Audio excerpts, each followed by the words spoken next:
ये ऑनलाइन ही रहेगा क्या हमेशा?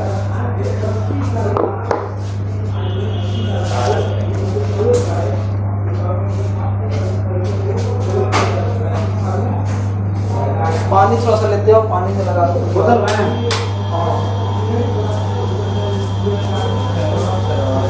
और सुनना है यार जरा पैक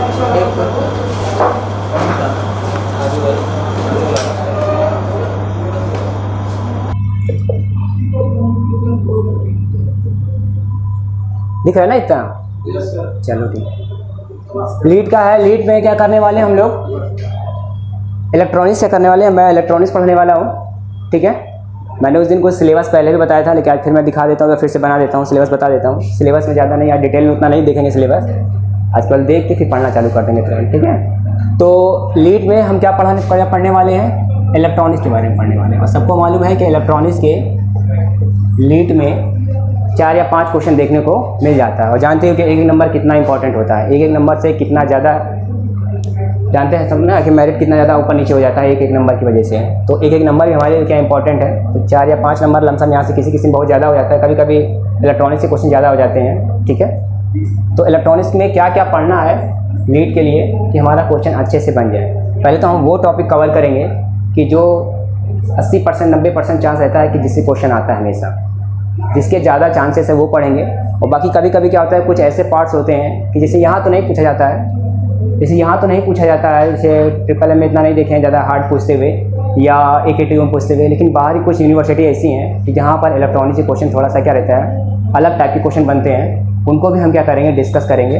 तो सबसे पहले हमें क्या मालूम होना चाहिए कि हम इलेक्ट्रॉनिक्स में सबसे पहले क्या पढ़ने वाले हैं? सेमीकंडक्टर मटेरियल के बारे में पढ़ने वाले हैं। क्या पढ़ने वाले हैं हम?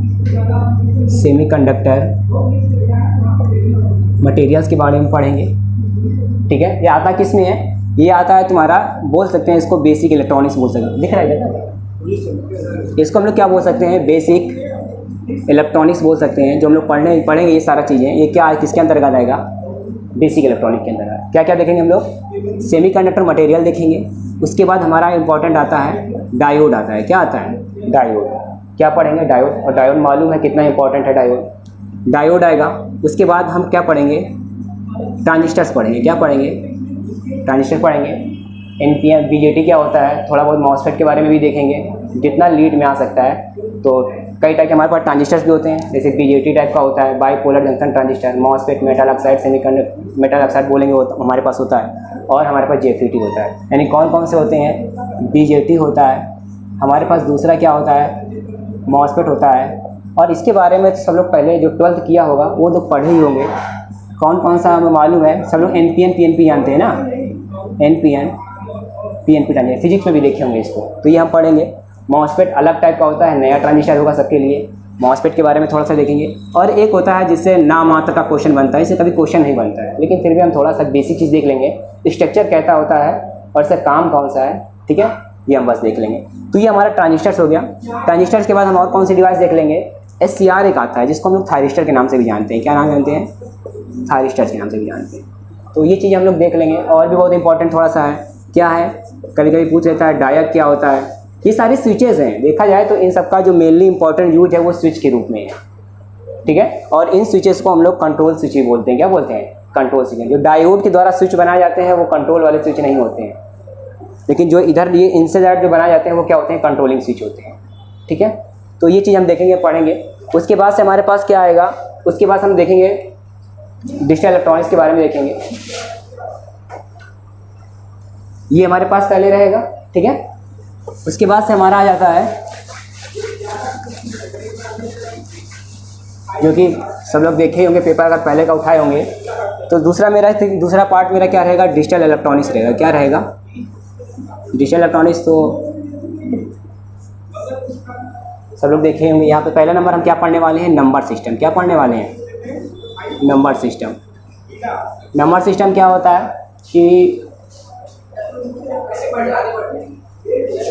हमारे पास कौन कौन सा होता है नंबर सिस्टम? 4 हमारे पास स्टैंडर्ड नंबर सिस्टम होते हैं।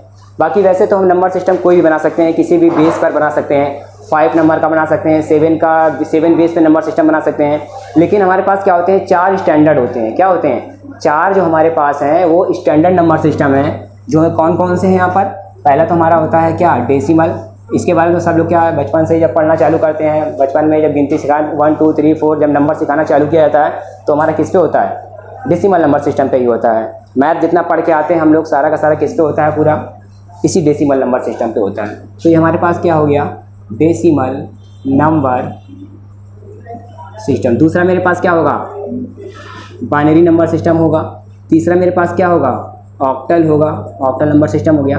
और चौथा मेरे पास क्या होता है, हेक्साडेसिमल। तो हम इनके बारे में पढ़ने वाले हैं, ये नंबर सिस्टम्स क्या होते हैं, ठीक है। इनको आपस में एक दूसरे में कन्वर्ट कैसे करते हैं। हाँ, अभी जब पढ़ाए नहीं तो क्या समझ में आएगा, जब पढ़ेंगे तो समझ में आएगा। ये हमारा क्या होता है, डेसिमल में 10 बेस होता है और बाइनरी में 2 बेस होता है, ऑक्टल में 8 बेस होता है, 16।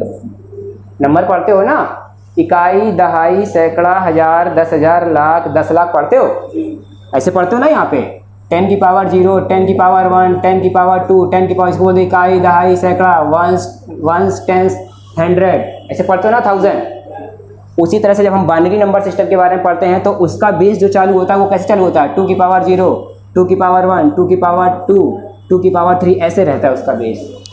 वो क्या होता है, 10th में चलता है, क्योंकि बेस 10 था। इसका क्या चलता है यहाँ पर, 2 के बेस में चलता है, तो ये 2 का हो गया। इसको हो गया, ये हमारे स्थानीय मान वाले होते हैं, पोजिशनल वैल्यू होती हैं, क्या बोलते हैं, स्थानीय मान बोलते हैं। पढ़े ना सब लोग, मैथ तो पढ़ के आए हैं सब लोग, पहले से पढ़े। स्थानीय मान क्या होता है, उसी पे बेस है। तो उसमें हम लोग जब एक्सपेंड करना होता है तो हम इसका यूज करते हैं, जब इसमें एक्सपेंड करना होता है तो हम बाइनरी के बेस इसका यूज करते हैं। अब इसी तरह से जब ऑक्टल आएगा तो ऑक्टल में क्या लिखोगे, ऑक्टल में 8 की पावर 0, 8 की पावर 1, 8 की पावर 2, 8 की पावर 3 डॉट डॉट डॉट, जितने नंबर बिट्स होंगे उतना कर देंगे। हेक्साडेसिमल आएगा तो कितना बेस होगा, 16 होगा। तो इसमें हम क्या यूज करेंगे, 16 0, 16 1, 16 2। ये तो हम लोग चैप्टर में डिटेल से पढ़ेंगे, अब यहाँ इतना डिटेल से नहीं देखेंगे, नहीं तो हम लोग आज सिलेबस ही बताते रह जाएंगे, ठीक है।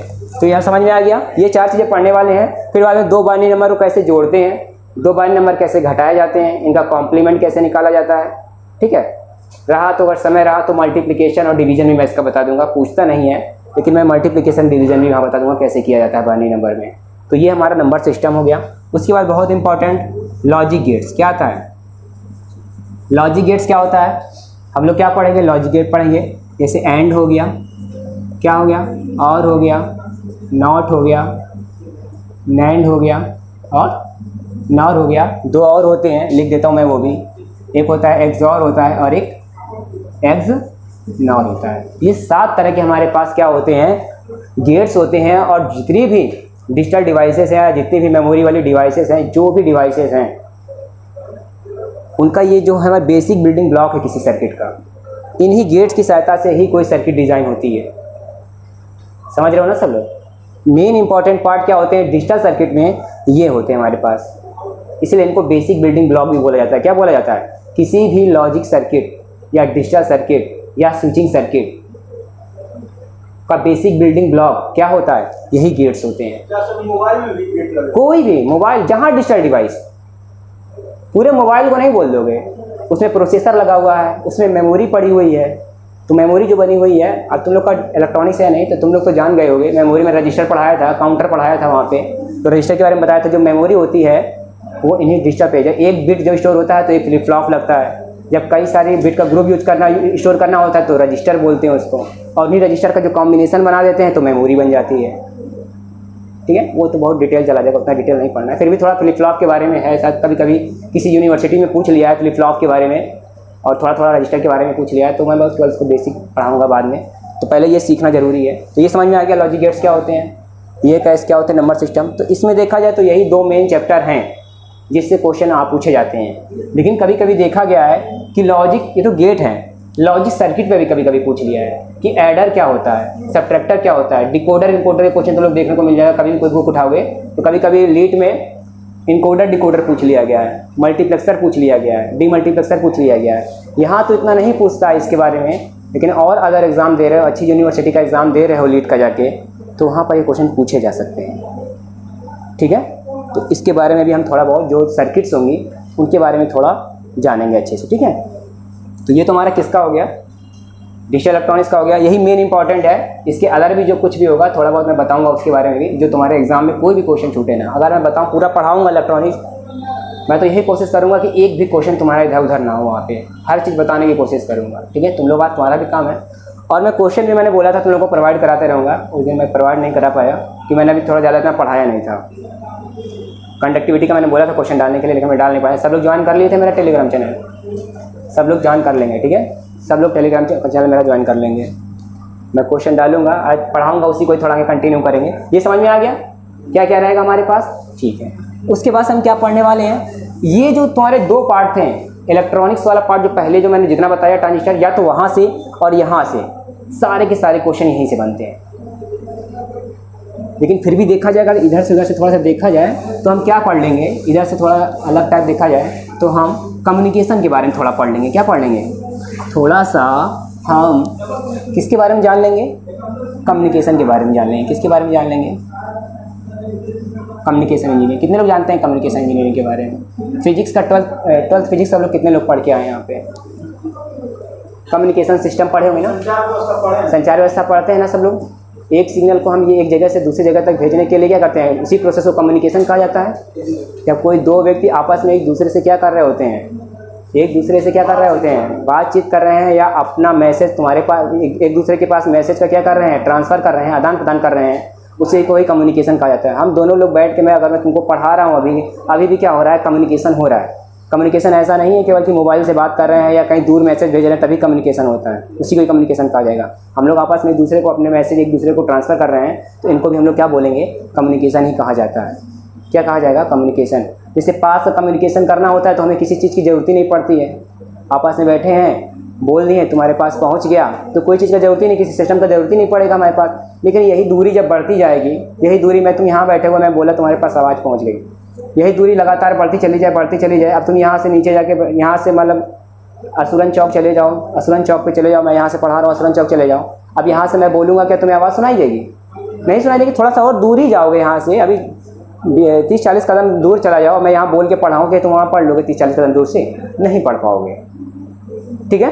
तो उसके लिए हमें क्या करना पड़ता है, दूर के लिए हमें एक सिस्टम बनाना पड़ता है। सिस्टम बनाने के पहले हमें क्या करना पड़ता है, क्योंकि हम लोग जो बोलते हैं उसकी फ्रिक्वेंसी क्या होती है, बहुत लो होती है, और जिस सिग्नल की फ्रिक्वेंसी लो होगी उसकी पावर भी क्या होती है, लो होती है। यानी इतनी लो होती है कि हम अपने सिग्नल को दूर तक पहुंचा ही नहीं सकते हैं।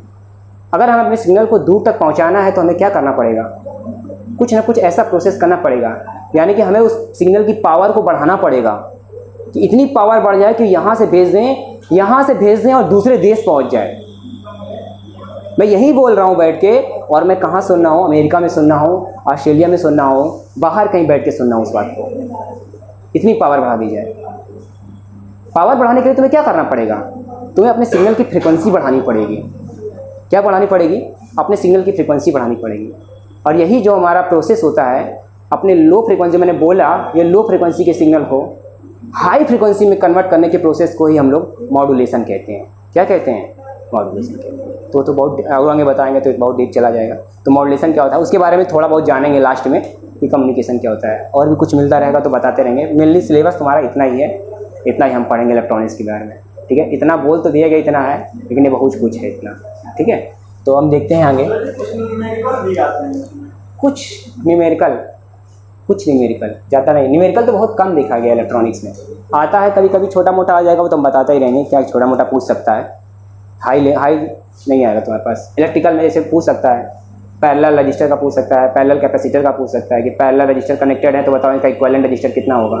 जैसे इंटर में पढ़े होगे ना, ऐसे मैंने क्या कर दिया, कई सारे रजिस्टर कनेक्ट कर दिए, फिर है मैंने यहाँ बना के एक सीरीज में यहाँ कनेक्ट कर दिया, और यहाँ मैंने क्या कर दिया, एक पॉइंट ए बोल दिया। यहाँ पे मैंने बोला कि ये R1 था, ये R2 था, ये R3 है, ये R4 है, तो बताओ इक्विवेलेंट रजिस्टर कितना होगा। ऐसे क्वेश्चन आ सकते हैं कि एक पूरा, अगर इसको हमें पूरा रिप्लेस करना है इस पूरे वैल्यू को, तो किस रजिस्टर से रिप्लेस करेंगे, ये भी पूछ सकता है वहाँ पे, ठीक है। तो इसी तरह के छोटे मोटे क्वेश्चन आते हैं। समय कहाँ रहेगा तुम्हारे पास उतना क्वेश्चन करने का, तुमको न्यूमेरिकल ही भर के दे देगा पूरा वहाँ पे, अधिकतर थ्योरी आएगा। क्वेश्चन आ गया तो न्यूमेरिकल, इस बार सुने थे कि कुछ न्यूमेरिकल क्वेश्चन इलेक्ट्रॉनिक्स के नहीं, इलेक्ट्रिकल में काफ़ी क्वेश्चन आए थे, ठीक है। तो अब हम चलते हैं आगे, अपना शुरू कर देते हैं। तो सबसे पहला चैप्टर क्या था, हमने कल बताया था, सेमीकंडक्टर मटेरियल के बारे में पढ़ रहे थे। क्या पढ़ रहे थे, सेमीकंडक्टर मटेरियल, अर्धचालक, क्या पढ़ रहे थे, अर्धचालक पदार्थ पढ़ रहे थे। तो हमारे पास क्या पढ़ रहे हैं, चैप्टर मैंने चालू किया था सेमीकंडक्टर फिजिक्स, क्या चालू किया था? Semiconductor physics.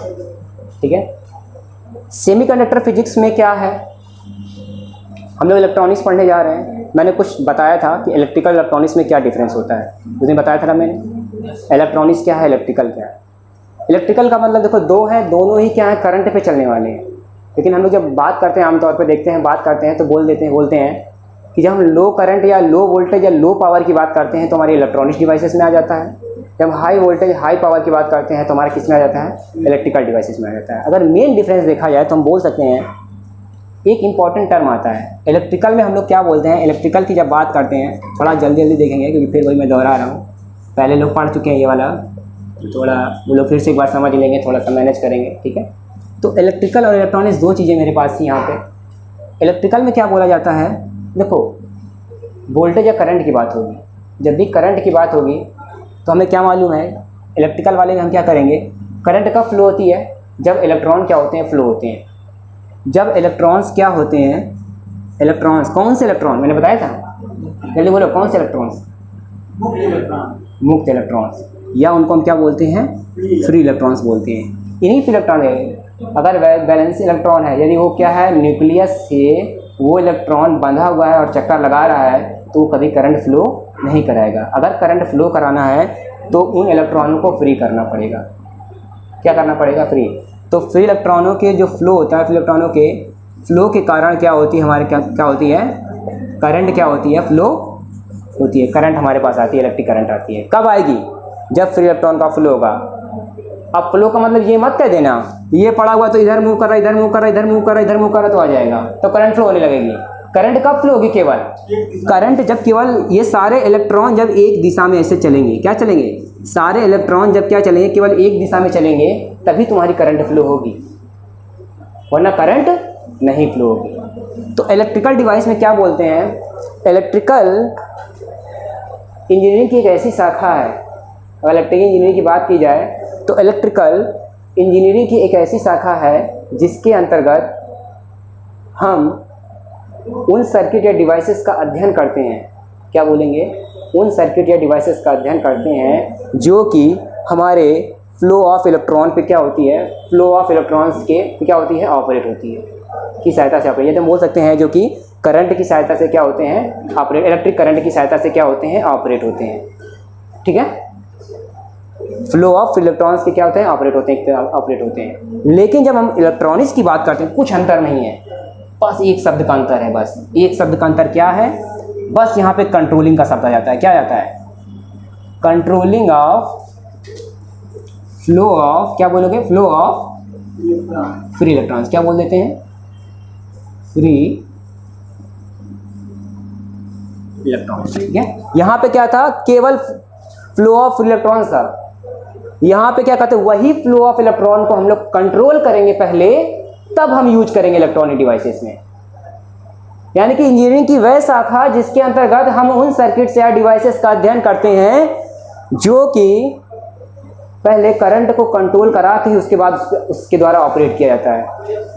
क्या करेंगे, नियंत्रित धारा के द्वारा क्या करते हैं, ऑपरेट करते हैं, कंट्रोल्ड करंट के द्वारा क्या करते हैं, ऑपरेट करते हैं। तो वो सारी डिवाइसेस कौन सी होती हैं, इलेक्ट्रॉनिक डिवाइसेस होती हैं। तो दोनों समझ गया अंतर, बहुत सारी डिवाइसेस हैं, हम लोग बात करते हैं इलेक्ट्रॉनिक। अब उसी के लिए ही इलेक्ट्रॉनिक्स के लिए करंट को कैसे कंट्रोल करना है, उसके लिए क्या किया जाता है, विशेष प्रकार के पदार्थ यूज किए जाते हैं। और वो विशेष प्रकार के जो पदार्थ होते हैं वही हमारे कौन से पदार्थ होते हैं, सेमीकंडक्टर मटेरियल्स होते हैं।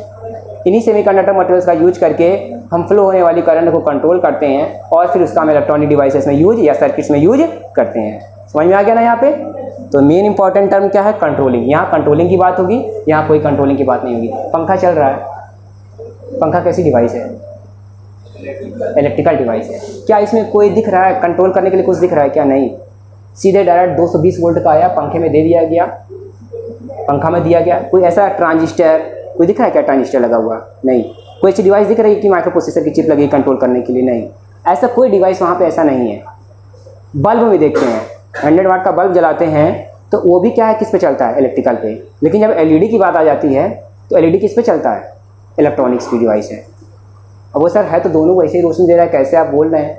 हम ऐसे इसलिए बोल रहे हैं कि तुम निकालो और इसको पीछे से क्या करो, उसका पीछे जो लगा रहता है ना एलईडी का, जब खोलोगे उसको पीछे तो वहाँ तुम्हें ट्रांजिस्टर, ट्रांसफार्मर एक छोटा सा, एक कैपेसिटर, डायोड, सारा कॉम्बिनेशन देखने को मिलेगा वहाँ पे। ट्रांजिस्टर का यूज कंट्रोल करने, कभी कभी लाइट देखते हो, कहीं कहीं पे लाइट को क्या करना होता है, धीमे करना होता है, तेज़ करना होता है ना कहीं कहीं पे।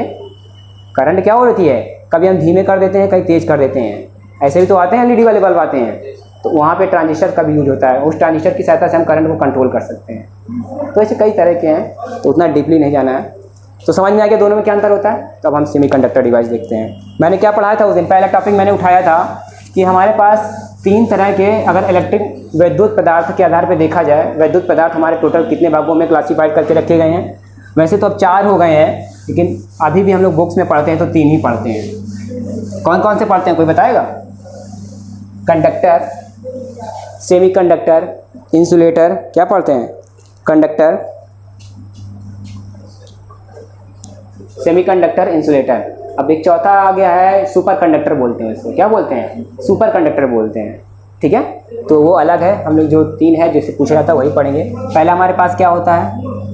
कंडक्टर होता है। दूसरा हमारे पास क्या होता है? इंसुलेटर होता है। और तीसरा जो पूरे हमें इसी के बारे में पढ़ना है, पूरे इलेक्ट्रॉनिक्स में दिखता है, तो हमारे पास क्या होता है? सेमीकंडक्टर। कंडक्टर चालक, इंसुलेटर अचालक या विद्युत रोधी पदार्थ, सेमीकंडक्टर अर्धचालक। ठीक है, लेकिन इनको पढ़ने से पहले हम 2 टर्म डिफाइन करते हैं, 2 प्रॉपर्टी डिफाइन करते हैं। किसी भी वैद्युत पदार्थ की मेनली 2 प्रॉपर्टी, जो वैद्युत प्रॉपर्टियाँ होंगी, इलेक्ट्रिकल प्रॉपर्टी होती हैं, मेनली 2 सबसे इंपॉर्टेंट प्रॉपर्टी कौन सी होती हैं? एक होती है कंडक्टिविटी, क्या होती है यहाँ पे? एक होती है कंडक्टिविटी और एक होती है रेजिस्टिविटी। कंडक्टिविटी को क्या बोलते हैं? चालकता बोलते हैं। और इसको क्या बोलते हैं? प्रतिरोधकता। मैंने लिखवा दिया है इसके बारे में, तो मैं केवल समझा दूंगा, बस मैं समझा देता हूँ। कंडक्टिविटी क्या होता है? एक प्रॉपर्टी है। कंडक्टिविटी किसी वैद्युत चालक की या वैद्युत पदार्थ, वैद्युत चालक नहीं बोलेंगे अभी, क्या बोलेंगे?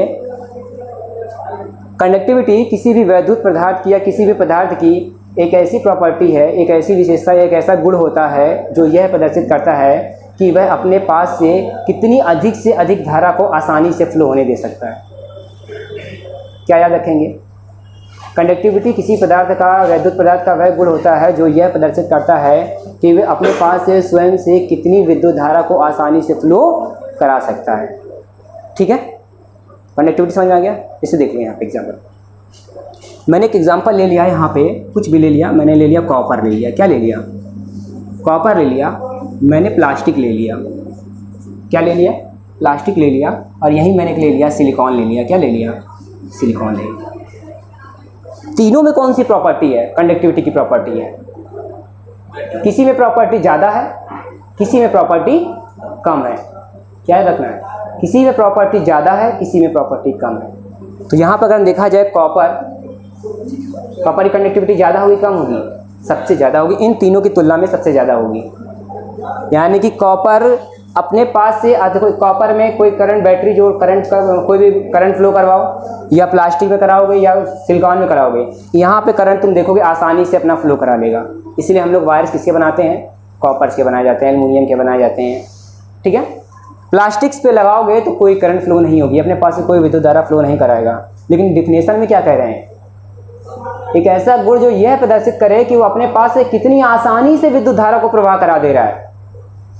उतनी ही करंट इसको दिया, उतनी ही करंट इसको दिया मैंने, ये ज़्यादा फ्लो करा दिया, ये कम फ्लो करा दिया, तो ये अपने पास से आसानी से जितना ज़्यादा करंट फ्लो करा देगा, उसका मतलब उसके पास कंडक्टिविटी की प्रॉपर्टी उतनी ही ज़्यादा होगी। और जो अपने पास से करंट जितना कम फ्लो कराएगा, उसकी प्रॉपर्टी ये कंडक्टिव वाली उतनी ही क्या होती जाएगी? कम होती जाएगी। सिलिकॉन जो होता है वो क्या आता है? कॉपर से कंडक्टिविटी कम होगी, लेकिन प्लास्टिक से क्या होगी? ज़्यादा होगी। यानी कि अपने पास से करंट फ्लो करा सकता है, लेकिन आसानी से नहीं। ये बिल्कुल नहीं फ्लो करा पाएगा, ये आसानी से फ्लो करा लेगा। मतलब आसानी से कराएगा फ्लो, लेकिन आसानी से नहीं, लेकिन ये आसानी से फ्लो करा लेगा। तो मैं यहाँ पर इन तीनों में बोल दूँ किसकी कंडक्टिविटी सबसे ज़्यादा है, तो कॉपर की। उसके बाद किसका नंबर आता है? सिलिकॉन की। फिर उसके बाद किसका नंबर आता है? प्लास्टिक की। समझ में आ गया? तो मैं बोलूँगा क्रम में लिखो इसको। कि किसकी कंडक्टिविटी सबसे ज़्यादा है, तो कैसे लिखोगे? कॉपर, सिलिकॉन, फिर प्लास्टिक का, क्या लिखोगे? प्लास्टिक। समझ में आ गया कंडक्टिविटी क्या होता है? इसे किससे प्रदर्शित करते हैं? इसे दिखाते हैं सिग्मा से। क्या दिखाते हैं? इसे मेनली सिग्मा से प्रदर्शित किया जाता है। किससे प्रदर्शित किया जाता है? सिग्मा से प्रदर्शित करते हैं। याद रखेंगे सब लोग, किससे प्रदर्शित करेंगे? सिग्मा से। इसका यूनिट क्या होता है? बोलो, कल बताया था मैंने, महो। उल्टा होता है रजिस्टिविटी का, तो ये ऐसे लिखो, ऐसे लिख सकते हो। देखो 3 है, याद रखेंगे। ओम मीटर की पावर -1 लिख दो, या तो ये तुम्हें दिख जाएगा ऑप्शन में। बहुत इंपॉर्टेंट है कंडक्टिविटी की चालकता की यूनिट, चाहे वो लीड का हो चाहे वो जेई का हो। बहुत बार पूछा गया क्वेश्चन है ये, ठीक है। और क्या लिखा दिख सकता है इसी की यूनिट का? पहली प्रॉपर ये याद रखेंगे। दूसरा तुम्हें दिख जाएगा ऐसे, महो। क्या दिख जाएगा? महो मतलब समझ रहे हो? ओम का उल्टा, महो पर मीटर। क्या दिख जाएगा भाई? इसको -1 करोगे, इसकी पावर -1 आएगा, इसकी पावर ही -1 आएगा, इसका -1 आएगा, तो हमने इसको उल्टा लिख दिया, महो। और इसको -1, तो अब इसका थोड़ी नहीं रिटर्न लिख देंगे, इसको अपने नीचे भेज दिया तो मीटर नीचे चला गया, यहाँ पे -1 था। तो क्या याद रखना है? ये याद रखना है। और क्या मैंने बताया था इसका? कभी कभी उसमें आ जाता है, ऐसे लिखा जाएगा, ओम पर मीटर। सर जी जो ओम लिखा है, जो आप उल्टा बनाए क्या उसको सीधा बनाने तो सही नहीं होगा? उल्टा बनाने का मकसद है ना, ऐसे ही बना लेंगे हम लोग हवा में। जब हमारा रजिस्टिविटी आता है, ओम जब बोलोगे ओम, तो ये हो गया तुम्हारा, ये तो रजिस्टिविटी के लिए यूज किया जाएगा, रेजिस्टेंस के लिए यूज किया जाएगा। हम लोग उल्टा कंडक्टिविटी पढ़ रहे हैं रजिस्टर का, इसलिए इसको हम उल्टा कर देते हैं, ठीक है। अभी उस पर भी हम आते हैं। तो ये समझ में आ गया, ये इंपॉर्टेंट यूनिट याद रखेंगे, ठीक है। और कंडक्टिविटी क्या होता है ये याद रखेंगे, ठीक है। समझ में आ गया कंडक्टिविटी। अब दूसरे पे आते हैं। क्या हमारे पास क्या है? रजिस्टिविटी है। क्या है? रजिस्टिविटी है। ये मैंने लिखवा दिया है पहले। रजिस्टिविटी क्या होता है? रजिस्टिविटी किसी पदार्थ का वह गुण होगा जो यह प्रदर्शित करेगा कि वे अपने पास से या अपने स्वयं से प्रवाहित होने वाली करंट को कितना अधिक से अधिक रोक सकता है। वहाँ क्या था? आसानी से फ्लो करा सकता है। यहाँ क्या है? कितना वो क्या कर सकता है? करंट का विरोध कर सकता है। जितना ज़्यादा से ज़्यादा वो करंट को फ्लो होने से रोकेगा, समझ लेना उस मटेरियल की प्रॉपर्टी रजिस्टिविटी की उतनी ही क्या होती जाएगी? ज़्यादा होती जाएगी। जितना अधिक रोकेगा रजिस्टिविटी उतनी ज़्यादा होती जाएगी, ठीक है। अब एक चीज़ तुम्हें देखने को मिल रहा है कंडक्टिविटी में, मैंने बोला कि आसानी से फ्लो करा दे रहा है। जितना उसके अंदर क्षमता होगा मटेरियल के अंदर कंडक्टिविटी, उतनी ज़्यादा करंट क्या करा देगा? फ्लो करा देगा, जितना उसका उस कंडक्टिविटी का गुण होगा। यहाँ क्या मैं बोल रहा हूँ? जितना इसके पास गुण होगा रजिस्टिविटी का, वो उतना ज़्यादा करंट को रोक देगा। दोनों एक दूसरे की उल्टा बात हो रही है। क्या हो रही है? एक दूसरे की उल्टा बात हो रही है। तो हम कह सकते हैं कि जो रजिस्टिविटी है वो क्या होता है? 1/, कंडक्टिविटी होता है। क्या याद रखना है? रजिस्टिविटी हमेशा कंडक्टिविटी के क्या होती है? अपोजिट होती है, व्युत्क्रम होती है। ये मत बोल क्या था, व्युत्क्रमानुपाती होती है। व्युत्क्रमानुपाती मतलब होता है कि ये साइन बना देना, इनवर्स प्रोपोर्शनल। हम बराबर की बात कर रहे हैं कि उल्टा होता ही है। कोई प्रोपोर्शनल मतलब होता है कि एक को बढ़ाओगे तो दूसरा बढ़ेगा, एक को घटाओगे तो दूसरा घटेगा, किसी रेशियो में घटेगा बढ़ेगा। लेकिन यहाँ पे इक्वली है। अगर ये वाला क्या करेगा? घटेगा तो ये बढ़ेगा, ये वाला बढ़ेगा तो ये वाला घटेगा। इसको हम लोग किससे रिप्रेजेंट करते हैं? रो से। क्या याद रखना है? इसको रो से दिखाते हैं और इसको सिग्मा से दिखाते हैं। तो ये हमारे पास क्या होता है? आ जाता है लिखा हुआ, याद रखेंगे। इसका यूनिट क्या होता है? इसकी जो यूनिट होती है अभी मैंने बताया। सबसे पहले क्या याद रखना है? ओम मीटर। क्या याद रखना है? ओम मीटर। देखो यहीं से आया ना वो वाला, यही ओम मीटर को, यही को यार नीचे लिखते ओम मीटर तो ऊपर ले जाते तो पावर -1 नहीं हो जाता? उसी से आया यहाँ पे ओम मीटर लिखा मिल जाएगा। और क्या मिल जाएगा? या तो कभी कभी ऐसे दिख जाएगा, ओम मीटर दिख जाएगा, यहाँ क्या था, उल्टा था, यहाँ सीधा बना देंगे, ओम मीटर हो जाएगा। तो ये याद रखेंगे, यूनिट। तो ये हमारा क्या हो गया, रजिस्टिविटी हो गया। इतना समझ में आ गया सबको। अब इसी में मैं बोला था मैंने, यहाँ क्या था, कॉपर था, यहाँ पे क्या था, प्लास्टिक था, यहाँ पे क्या था, सिलिकॉन था।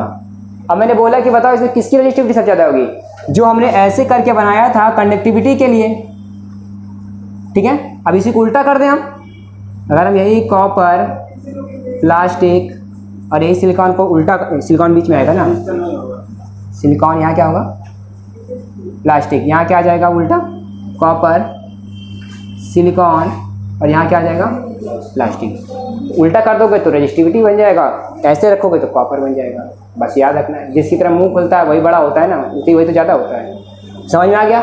चलो आगे बढ़ते हैं। एक फार्मूला बताया था मैंने,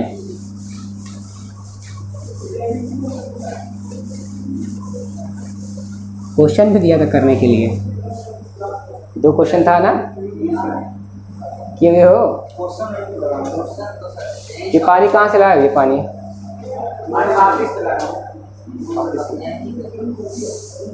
चलो देखते हैं, थोड़ा सा आगे चलते हैं। अब हम देखते हैं एक फार्मूला, क्या देखेंगे, रेजिस्टिविटी का फार्मूला हम देखेंगे। ये मेरे पास एक वायर है, क्या है, एक वायर है जिसकी लेंथ कितनी है, L है। ध्यान समझेंगे यहाँ पे, ठीक है। एक वायर है जिसकी लेंथ कितनी है, L है। ये क्या बोलोगे इसको, क्रॉस सेक्शनल एरिया कितना है, A है। इतना तो सब लोग जान रहे हैं ना। एक वायर है, किसी भी का भी वायर हो सकता है, किसी मटेरियल, मान लो कॉपर का वायर है, किसका वायर है, कॉपर का वायर है। एरिया हो गया, लेंथ हो गया, चलो ठीक है। मैंने क्या कर दिया, यहाँ पर एक मैंने बैटरी कनेक्ट कर दी। क्या कर दिया मैंने, एक बैटरी कनेक्ट कर दिया, पॉजिटिव नेगेटिव, करंट निकलेगा, I यहाँ से जाएगा, यहाँ वोल्टेज V का लगा दिया, ठीक है। चलो क्या बोलेंगे ओम के नियम से,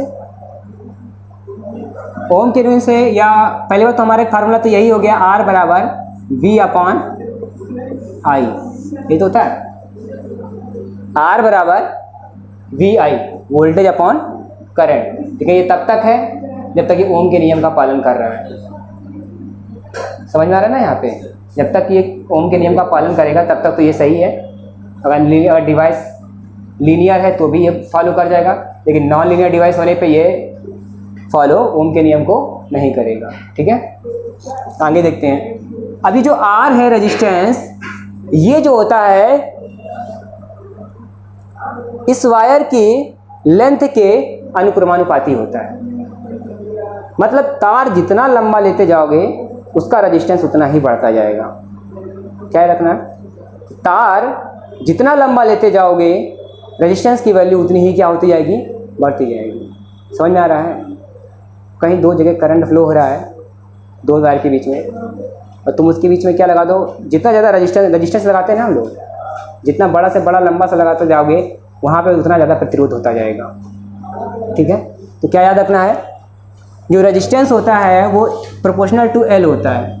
जो रेजिस्टेंस होता है वो proportional, inversely proportional to area के होता है।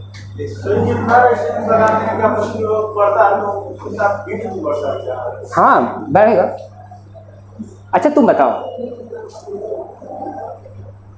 करंट मेरी 2 एम्पियर की है, ध्यान से समझना, समझ में एकदम अच्छे से आएगा। 2 एम्पियर मेरी करंट है, आ रही है, ठीक है। एक मैंने रजिस्टर लगा दिया यहाँ पे 5 ओम का, और एक रजिस्टर लगा दिया मैंने 5 किलो ओम का। अब कहाँ ज़्यादा हीट उत्पन्न होगी, 5 किलो ओम वाले पे। क्यों होगी देखना, सोचना। यहाँ से करंट आया 2 एम्पियर का, रेजिस्टेंस के इसके पास कम रेजिस्टेंस था, ये कम करंट का विरोध करेगा और अधिक से अधिक करंट को अपने पास से फ्लो करा के निकाल देगा, करेगा। यहाँ पे ये तो होगा हमारे पास। यहाँ पे आया, करंट का विरोध करेगा फ्लो होने का, और जितना करंट का ये विरोध होने का फ्लो होने का विरोध करेगा, यानी करंट को रोकने की कोशिश कर रहा है। जो ये करंट रोकने की कोशिश करेगा तो इसका मतलब समझ रहे हो क्या होगा, उतना ही ज़्यादा पावर लॉस होगा ना। और ये पावर लॉस होगा कहाँ जाएगा? हीट के रूप में तो निकलेगा तुम्हारा। और कोई दिख रहा है वहाँ पे चारा दिख रहा है तुमको, किसी चीज़ में और निकल जाए। तो जितना ज़्यादा रेजिस्टेंस और जितनी ज़्यादा देखो, जितनी हाई से हाई वैल्यू करंट आएगी और जितना हाई से वैल्यू रेजिस्टेंस लगाते जाओगे उतनी ही मात्रा में पावर लॉस होगा। और जितनी पावर लॉस होगी वो सारी की सारी लॉस पावर, जो हानि हो रही है पावर की, वो हीट के रूप में निकलेगी। वो उतना ही क्या होता जाएगा? हीट होता जाएगा। और एक सब लोग पढ़े हैं जूल का नियम, हीट में पढ़ते हैं जूल का नियम, H बराबर I square T। I square वो तो पावर हो जाता है, H स्क्वायर बराबर I स्क्वायर R।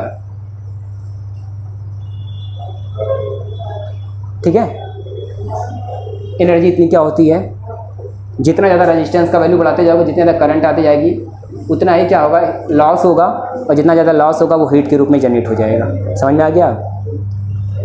तो हमारी लेंथ पे क्या था? लेंथ के अनुक्रमानुपाती था और एरिया के व्युत्क्रमानुपाती था। मैंने क्या कर दिया? इन दोनों को एक साथ लिख दिया, R proportional to L by क्या हो गया? A हो गया। ठीक है, समझना अब यहाँ से अच्छे से। अच्छा ये बताओ, रेजिस्टेंस केवल इस लेंथ पे या एरिया पे ही डिपेंडेंट होगा? चलो अच्छा देखो, ये मैंने कॉपर का बनाया हुआ वायर है। मैंने वायर किसका ले लिया? मटेरियल पे भी निर्भर करेगा। हाँ, प्लास्टिक ले लिया मैंने। यहाँ पे लेंथ मैंने उतना ही रखा, एरिया मैंने उतना ही रखा। किसका रेजिस्टेंस ज़्यादा होगा? प्लास्टिक का ही ज़्यादा होगा ना। यानी कि मटेरियल पे भी डिपेंड करेगा। समझ में आ रहा है? दोनों का एक सेम वायर दोनों के हैं। एक कॉपर का केबल बना दिया गया, एक प्लास्टिक का बना दिया गया है। कौन ज़्यादा विरोध करेगा? प्लास्टिक वाला।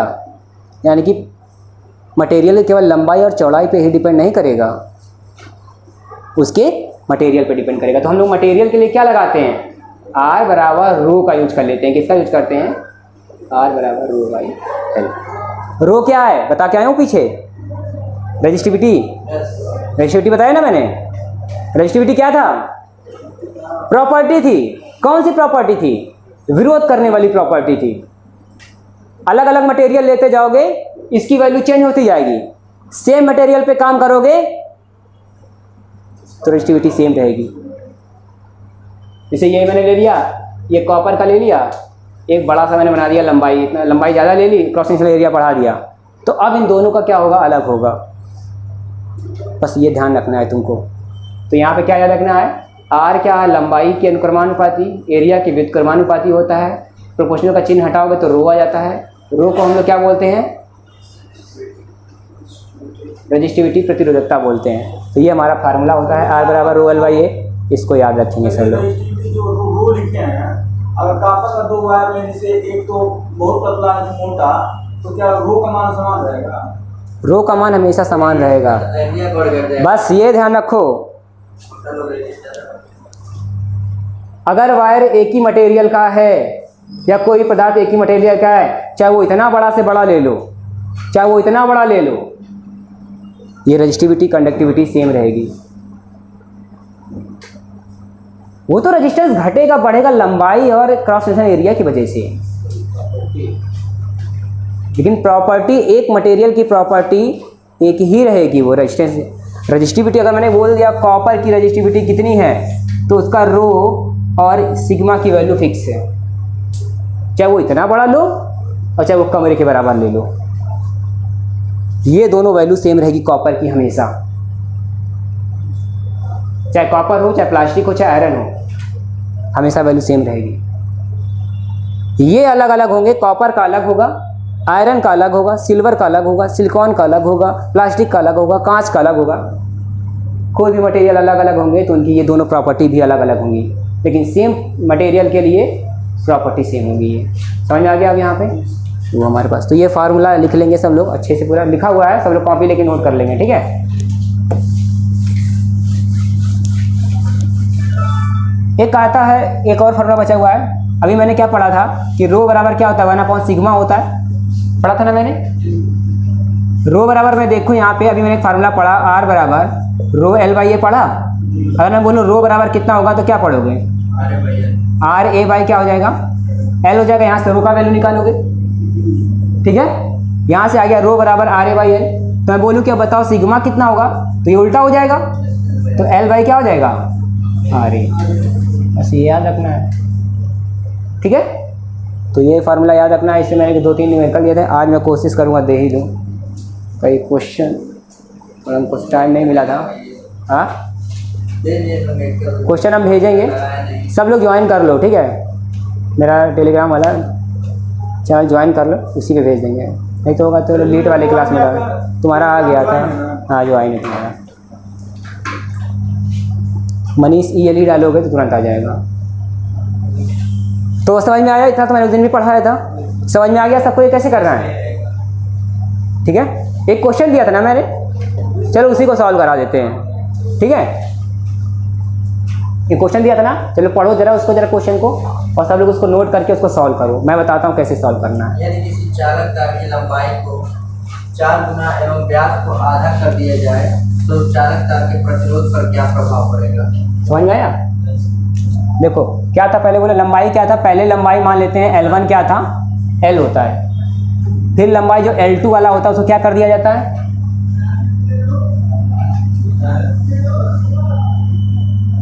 एक चालक तार है जिसकी लंबाई क्या कर दी जाती है, 4 गुना कर दी जाती है, और उसके व्यास को, व्यास था कि उसका देखो क्या दिया था त्रिज्या, व्यास को आधा कर दिया, और उसके व्यास को आधा कर दिया जाता है, चालक तार के प्रतिरोध पर क्या, तो चालक तार के प्रतिरोध पर क्या प्रभाव पड़ेगा, हमको ये देखना है। कैसे निकालेंगे इसको, डायमीटर, ठीक है, लेंथ और डायमीटर। तो लेंथ हमारी कितनी हो गई, 4L हो जा रही है, यहाँ पे तो मेरा ये हो गया, फिर क्या है व्यास, डायमीटर D1 को मैं D मान लेता हूँ, ठीक है, और D बराबर क्या हो जाएगा, यहाँ पे त्रिज्या क्या हो जाएगी, R/2 हो जाएगी। फिर कह रहा है कि जो व्यास कितना हो जाता है, आधा कर दिया जाता है, आधा मतलब क्या हो जाएगा, D/2, तो ये क्या हो जाएगा, R/4। इतना सबको समझ में आ रहा है? पहले यहाँ सबको समझ में आया मैंने क्या किया है, एक चालक तार है जिसकी लंबाई पहले L थी, उसको मैंने अगर 4 गुना कर दिया, व्यास जो क्या था हमारे पास D था, उसको मैंने क्या कर दिया है, आधा कर दिया है। तो बताओ अब जो नया रजिस्टेंस, जो पहले रजिस्टेंस था और अब जो रजिस्टेंस हो गया है, दोनों में क्या रिलेशन है, या नए वाले जो पदार्थ का रजिस्टिविटी है उस पर क्या प्रभाव पड़ा, प्रतिरोध पर क्या प्रभाव, वही मतलब हुआ कि अब क्या हो गया है प्रतिरोध का मान, ठीक है। चलो देखते निकालते हैं, समझेंगे अच्छे से इसको। तो पहले नंबर कुछ क्वेश्चन मैंने कराया भी थे उस दिन, सिंपल सा क्वेश्चन कराया था। अब देखो यहाँ पे R पूछा है ना कि R पे क्या प्रभाव पड़ेगा, तो R1 बराबर क्या होगा, बोलो अभी पढ़ाया ना मैंने, रो, क्या रो बदलेगा, रो क्यों नहीं बदलेगा, तार तो एक ही पदार्थ के बने हुए हैं ना, दोनों उसी तार की बात हो रही है ना। यदि मैं अलग अलग ले लेता, ऐसे मैं बोल देता एक कॉपर का वायर L, लंबाई इसकी L है, और जो दूसरा L लिया जाता है कॉपर की लंबाई की L है, और मैंने एक ले लिया तार सिल्वर का, उसका मान लेते हैं 4L है, तो वहाँ पे R1 R2 अलग अलग होता, ठीक है।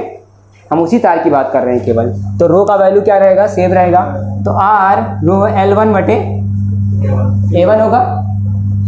यहाँ बात करें तो रो L1 को मैंने क्या माना है, L माना है, तो L हो गया, A1 को मैंने क्या माना है,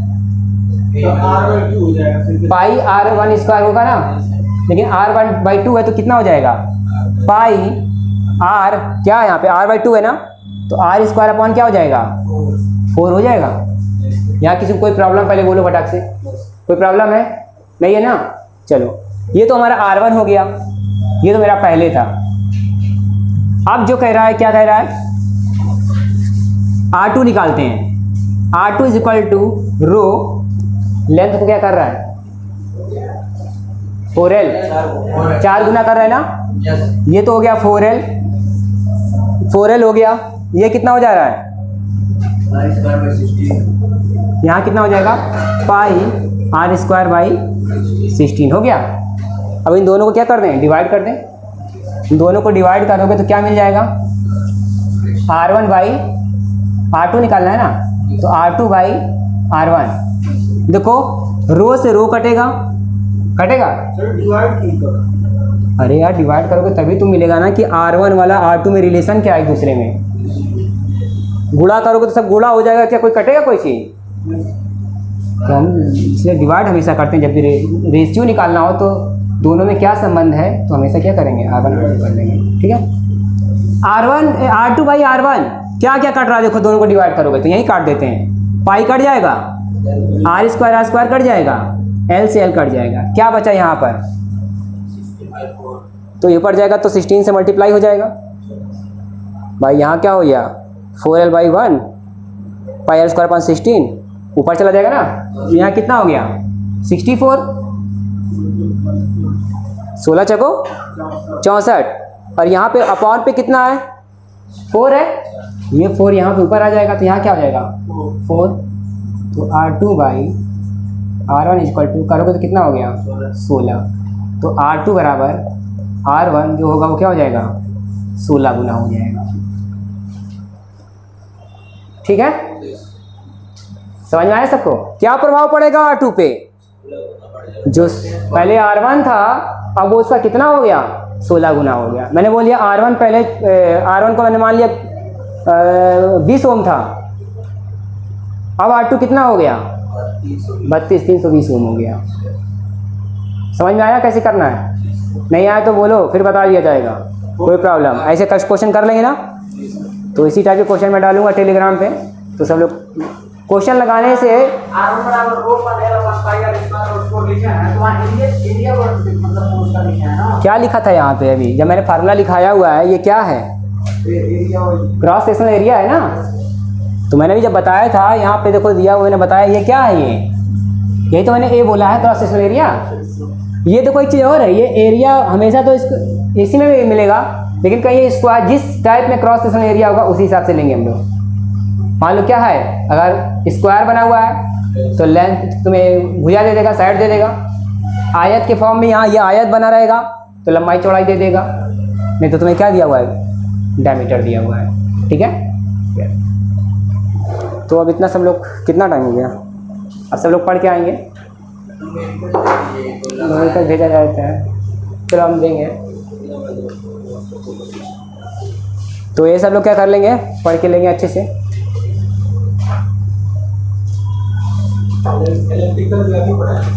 इलेक्ट्रिकल फारूक सर पढ़ाएंगे, समझ में आ रहा है ना जो पढ़ाए हैं? चलो, और इसी तरह समझते रहो, कोई प्रॉब्लम हो रहा है तुरंत क्वेश्चन पूछो। ठीक है, कोई शर्म वरम कुछ नहीं करो, सब लोग क्लास पूछो, ये ना सोचे कि अरे उसको आ गया तो हमको नहीं आया तो हम नहीं पूछेंगे, तुरंत पूछो।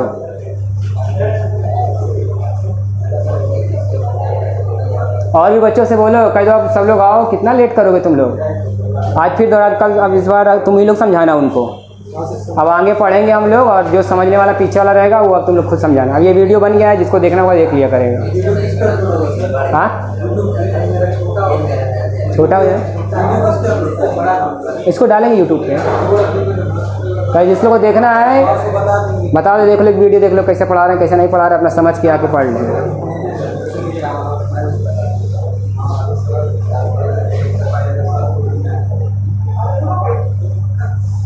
अभी बहुत इंपॉर्टेंट चीज़ बचा हुआ है, जो हमारा चालकता होती है, रेजिस्टिविटी और कंडक्टिविटी, ये दोनों किस पे डिपेंड करती हैं, ये हमको पढ़ना है अभी। ठीक है, टेम्परेचर पे डिपेंड करेंगी, टेम्परेचर घटेगा बढ़ेगा तो अलग अलग। हाँ, रेजिस्टिविटी डिपेंड करता है, हाँ टेम्परेचर पे डिपेंड करता है, रेजिस्टिविटी डिपेंड करेगा। टेम्परेचर बढ़ेगा घटेगा तो रेजिस्टिव की वैल्यू भी क्या होती है, घटती बढ़ती है।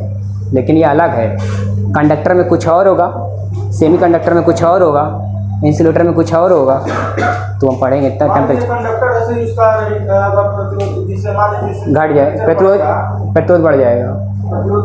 हाँ, अगर सेमी कंडक्टर है, सिलिकॉन जर्मेनियम है ये, तो रेजिस्टिविटी क्या होती है, टेम्परेचर के साथ अगर टेम्परेचर बढ़ाते जाओगे तो रेजिस्टिविटी घटती जाती है, यानी उसकी चालकता क्या होती जाती है, बढ़ती जाती है। ठीक है, क्यों बढ़ती है क्यों घटती है, जब हम सिलिकॉन वाला पढ़ेंगे, सिलिकॉन जर्मेनियम का पूरा स्ट्रक्चर पढ़ेंगे तो समझ जाएंगे। समझ में आ रहा है ना? यहाँ पे जितना चीज़ पढ़ा है उतना समझ में आ जाए बस, उसके बाद जैसे जैसे पॉइंट बढ़ते जाएंगे, एक एक स्टेप बढ़ते जाएंगे, एकदम अच्छे समझ में आता जाएगा। ठीक है, चलते हैं फिर, है ठीक है। हाँ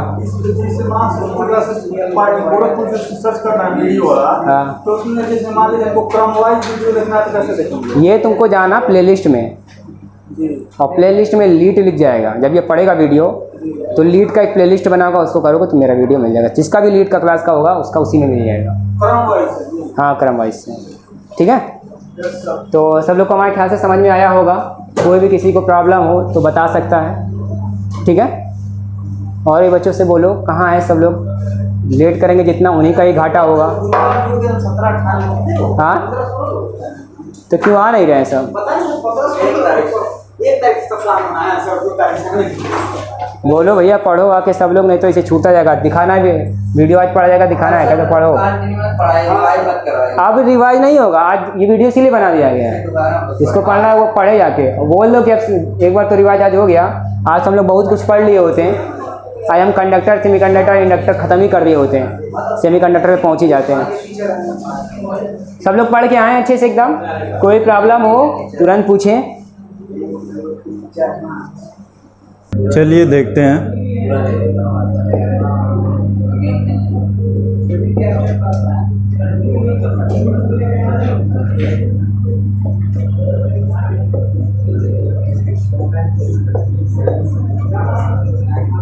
अर्थमेटिकल प्रोग्रेशन, इसको हम शॉर्ट में कहते हैं एपी। कोई बताएगा एपी किसे कहते हैं? और ये स्टार्टिंग हमारा होता है सीरीज से। कोई बताएगा सीरीज किसे कहते हैं भाई? श्रेणी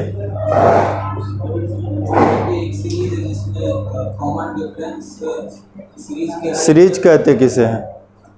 एक पैटर्न, रेगुलर पैटर्न में जो एक हाँ जी हाँ, रेगुलर पैटर्न में क्या हो? नंबर आते जाएं। और कोई सीरीज श्रेणी किसे कहते हैं? हाँ, श्रेणी किसे कहते हैं? जल्दी बोलिए।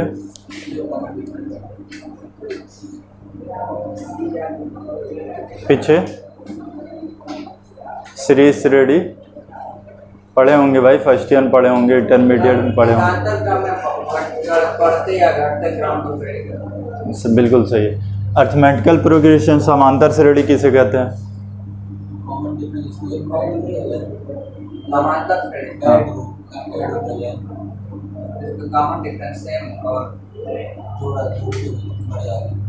चलिए ठीक, यहाँ पे बात करते हैं सीरीज की। संख्याओं का ऐसा समूह जो किसी निश्चित नियम का पालन करे, यानी ग्रुप ऑफ नंबर। तो संख्याओं का ऐसा समूह जो किसी निश्चित नियम का पालन करे, या तो हमारा असेंडिंग होगी या तो डिसेंडिंग, या तो इंक्रीज करेगा या तो डिक्रीज करेगा, लेकिन एक फिक्स रूल के अकॉर्डिंग, उसी को हम कहते हैं सीरीज। अब सीरीज में यहाँ हमें क्या क्या देखना है, तो हमें एपी, जीपी, एचपी तो वैसे नहीं, एपी अगर पढ़ लेते हैं तो एपी के अपोजिट काम करें तो वो हमारा हो जाता है एचपी, और एपी से रिलेटेड ही हमारा होता है जीपी। अब एपी क्या है, तो एपी की बात करें बहुत सिंपल सा है कि वो सीरीज हमारा तो या तो इंक्रीज करेगा या तो डिक्रीज करेगा, तो वो हमारा सीरीज है। अब उस सीरीज में किस अकॉर्डिंग एपी हमारा इंक्रीज करेगा या और किसके अकॉर्डिंग हमारा जीपी इंक्रीज करेगा। तो जैसे कि आप सिंपल सा एग्जांपल एक जानते होंगे, 1 2 3 4 5 डैश डैश डैश, इन दोनों के डिफरेंस की बात करें तो इन दोनों का डिफरेंस कितना कहलाएगा? 1, इन दोनों का डिफरेंस 1, इन दोनों का डिफरेंस 1, इन दोनों का डिफरेंस 1। तो यहाँ पे देख रहे हैं कि हमारी सीरीज जो है वो फिक्स रूल के अकॉर्डिंग एक नंबर का इंक्रीज कर रही है। अगर हम 1 में 1 प्लस करें तो ये कितना होगा? 2, 2 में 1 प्लस करें तो 3, 3 में 1 प्लस करें तो 4। तो ये हमारी जो सीरीज है वो कौन सी है? तो ये हमारा है एपी। आगे बढ़ते हैं। अब अगर एपी सीरीज हमें लिखनी हो तो मान लेते हैं कि हमारा फर्स्ट टर्म ए है और कॉमन डिफरेंस क्या है? डी है। इन दोनों के अंतर जो है वही हमारा डिफरेंस कहलाता है, और कॉमन डिफरेंस इसलिए कहते हैं क्योंकि वो एक समान, हर जगह एक समान इक्वल वैल्यू होती। तो मान लिया कि फर्स्ट टर्म हमारा ए है और कॉमन डिफरेंस डी है, तो सीरीज अगर लिखते हम हैं तो ए प्लस डी, अभी बोला 1 में 1 प्लस करेंगे तो 2, 2 में 1 प्लस करेंगे तो 3। तो यानी कि कॉमन डिफरेंस को अगर हम प्लस करते हुए चले जाएं तो हमारा यह सीरीज तैयार है। a plus 3d, a plus 4d, और यह हमारा डैश डैश। तो एक क्वेश्चन ये भी पूछता है, फर्स्ट टर्म दिया है, कॉमन डिफरेंस दिया है, सीरीज को लिख के बता। अब यहाँ पे बात अगर करें तो हमारा फर्स्ट टर्म t1 जो है वो a है, t2 हमारा जो है वो कितना है? t2 ए प्लस डी। अगर T3 की हम बात करें तो वो कितना हमारा है ए प्लस 2D। T4 की अगर हम बात करें तो वो कितना है ए प्लस 3D। तो इस तरह हम अगर Tn की बात करें तो वो कितना होगा हमारा, यहाँ फोकस करते हैं, अगर 2 है तो 1 है, 3 है तो 2 है, 4 है तो 3 है, मतलब एक कम है, तो हम कह सकते हैं A plus n minus 1 into D. और इसे हम कहते हैं जनरल टर्म। इसे हम क्या कहते हैं, जनरल टर्म। और ये किसका जनरल टर्म है, AP का। अब इस टर्म के अकॉर्डिंग हम बिना सीरीज लिखे किसी भी टर्म को डायरेक्ट फाइंड आउट कर सकते हैं अगर हमारे पास फर्स्ट टर्म और कॉमन डिफरेंस है। इसे कहते हैं starting point two nth term, प्रारंभ से nवां पद, इसी को कहते हैं। तो प्रारंभ से nवां पद हमारा यह जनरल टर्म कौन सा है, Tn equal a plus n minus 1 into D. तो एक क्वेश्चन ये पूछता है अंत से nवां पद, and point two nth term. तो यहाँ पे अगर फोकस करें तो कहीं हम सीरीज लिखे हुए थे, डैश डैश आगे बढ़ा था हमारा, तो यह डैश डैश है। तो पहली बात करें तो यह हमारा T1 है, यह T2 है, यह T3 है, यह T4 है। तो डैश डैश है तो कहीं Tn होगा, और Tn का मतलब हो गया कि वो लास्ट होगा। तो लास्ट टर्म को अगर हम L लेते हैं तो कह सकते हैं L is equal a plus n minus 1 into D. ये भी क्या है, जनरल टर्म ही है। ये कब कब हम इसको यूज कर सकते हैं, जब हमारे पास एंड पॉइंट टर्म दिया या अंतिम पद दिया हो, ये प्रारंभ और यह हमारा कॉमन डिफरेंस। तो L equal a plus n minus 1 into D. तो हमने कहा एक क्वेश्चन पूछता अंत से, तो अंत से बात करें, अगर अंतिम पद हमारा L है तो अंत से कौन होगा, a होगा। a की वैल्यू की बात करें तो यहाँ पे देखें L equal a plus n minus 1 into D. तो a की वैल्यू की अगर हम बात करें तो कह सकते हैं L minus n minus 1 into D. ये हमारा कौन होगा, a। अब यहाँ पे फोकस करें, a हमारा क्या है और L हमारा क्या है। तो a भी हमारा जनरल टर्म है और L भी हमारा जनरल टर्म है। L को क्या कहते हैं, starting point two nth term, a को क्या कहते हैं, एंड पॉइंट टू एंड। देख लीजिए आपके सामने पड़ा हुआ एंड पॉइंट L अगर है तो हम राइट से अगर देखते हैं तो कौन सा होगा, a होगा, और a से अगर हम देखते हैं तो कौन सा होगा, L होगा। नोट करना है क्या, कर लीजिए, नोट करना हो तो नहीं हटा।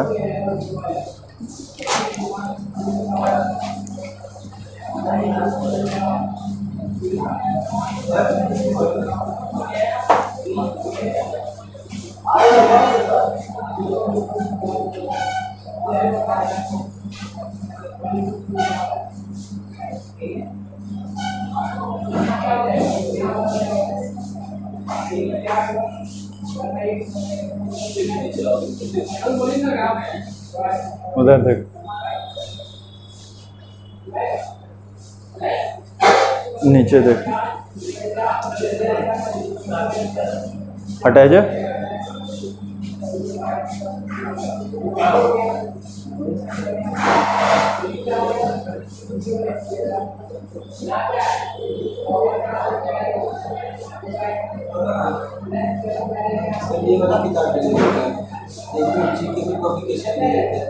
ये सही है, सिंपल लैंग्वेज। गुरमीत सिंह हो, हाँ भाई ले हटा जा।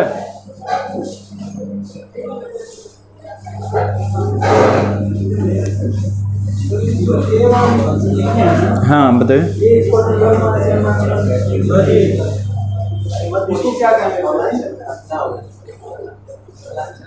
जनरल टर्म ही कहते हैं।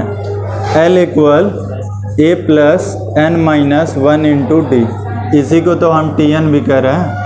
Tn equal a plus n minus 1 into, वो भी जनरल टर्म है। इसको अगर हम ट्रांसफ़र करें तो a equal l minus n minus 1 into D.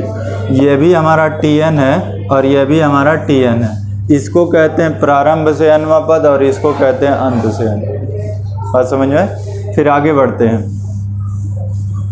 दूसरा, इसके बाद हमारा देता है मिडल टर्म। ये तो हमारा जनरल टर्म हुआ, स्टार्टिंग पॉइंट और एंड पॉइंट। इसके बाद देता है मिडल टर्म। तो मान लेते हैं कि हमारे पास तीन टर्म है, T1, T2 और T3। तो मिडल कौन होगा? T2 होगा। यहाँ पे 3 नंबर लेते हैं, A, B, C, मिडल कौन होगा? तो कितना होता वो देख लेते हैं। यानी 2 नंबर के बीच में एक मिडल टर्म AP के केस में अगर देखते हैं तो हम जानते हैं कि T2 minus T1 is equal T3 minus T2 होता है। आगे बढ़ते हैं तो T2 की वैल्यू हमारी कितना है? B, T1 की A, T3 की C, T2 की B। अब यहाँ सेपरेट करें तो 2B equal A plus C हो जाएगा। आगे बढ़ते हैं, B is equal A plus C by 2, यानी मिडल टर्म हमें फाइंड आउट करना है तो फर्स्ट और लास्ट का सम डिवाइडेड बाई 2, या यूँ कह सकते हैं एवरेज, तो हमें मिडल टर्म मिल जाएगा। तो यह क्या है? 2 नंबर के बीच में एक मिडल टर्म, 2 नंबर के बीच में एक मिडल टर्म। 2 नंबर के बीच में एक से ज़्यादा मिडल टर्म लेना हो तो क्या करते हैं? तो सबसे पहले इसको नोट कर लीजिए।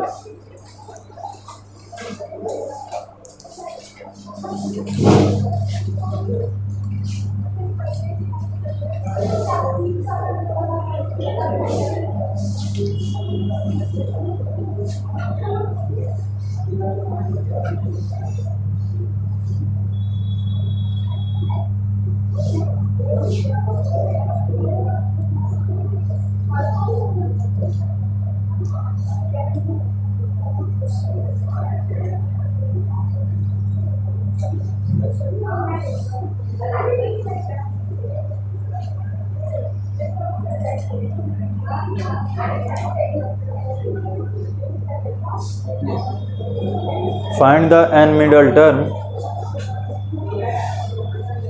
Find the n middle term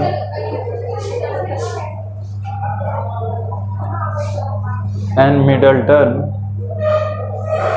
between A and B. Between A and B. n middle term, तो n मिडल टर्म की बात कर लेते हैं इधर। तो किसके बीच में फाइंड आउट करना है? A एंड B के। तो हमारा फर्स्ट टर्म कौन है? A और सेकंड टर्म कौन है? B। इसके बीच में n मिडल टर्म देखना है तो हम ले लेते हैं कि माना क्या मान रहे हैं? A1, A2, A3 dash dash AN। n middle term find out करना है तो मिडल टर्म लेते हैं तो A1, A2, A3 dash dash AN, और हमारा लास्ट कौन होगा? यहाँ पे बात करते हैं। तो फर्स्ट टर्म कौन है? A। लास्ट टर्म हमारा कौन है? हो गया। आगे बढ़ते हैं, नंबर ऑफ टर्म वो कितना भाई? नंबर ऑफ टर्म नहीं, 2 टर्म तो पहले से थे, n टर्म हम लिए हैं, तो नंबर ऑफ टर्म वो कितना होगा? n+2। गलत तो नहीं लिखे हैं, नंबर ऑफ टर्म। अब यहाँ पे आते हैं, हम अभी फार्मूला पढ़े हैं, L equal A plus n minus 1 into D पढ़े हैं। कन्फ्यूजन ना हो इसलिए इसको कैपिटल कर लेते हैं। तो कैपिटल अगर करते हैं L equal A plus n minus 1 into D, L की value B is equal A, n की वैल्यू, तो n की वैल्यू n+2 माइनस का 1 इंटू डी, A को ट्रांसफ़र करें तो B minus A is equal n+1 into D, D की value find out करें तो B minus A upon n+1। गलत तो नहीं लिखे हैं, यह हमारा D। अब यहाँ पे देखते हैं क्या क्या हमारा गिवन था। तो A एंड B हमने सपोज किया या माना A1, A2, AN, तो हमें क्या मिला? D। अगर D हम फाइंड आउट कर लिए हैं तो कोई भी टर्म फाइंड आउट कर सकते हैं। अब यहाँ पे देखें तो सीरीज़ हमारी यही है, A1, A2, A1, A2, A3, AN, है ना। तो यहाँ पे इसको हम क्या कहेंगे? फर्स्ट टर्म, इसको हम क्या कहेंगे? सेकंड टर्म, इसको हम क्या कहेंगे?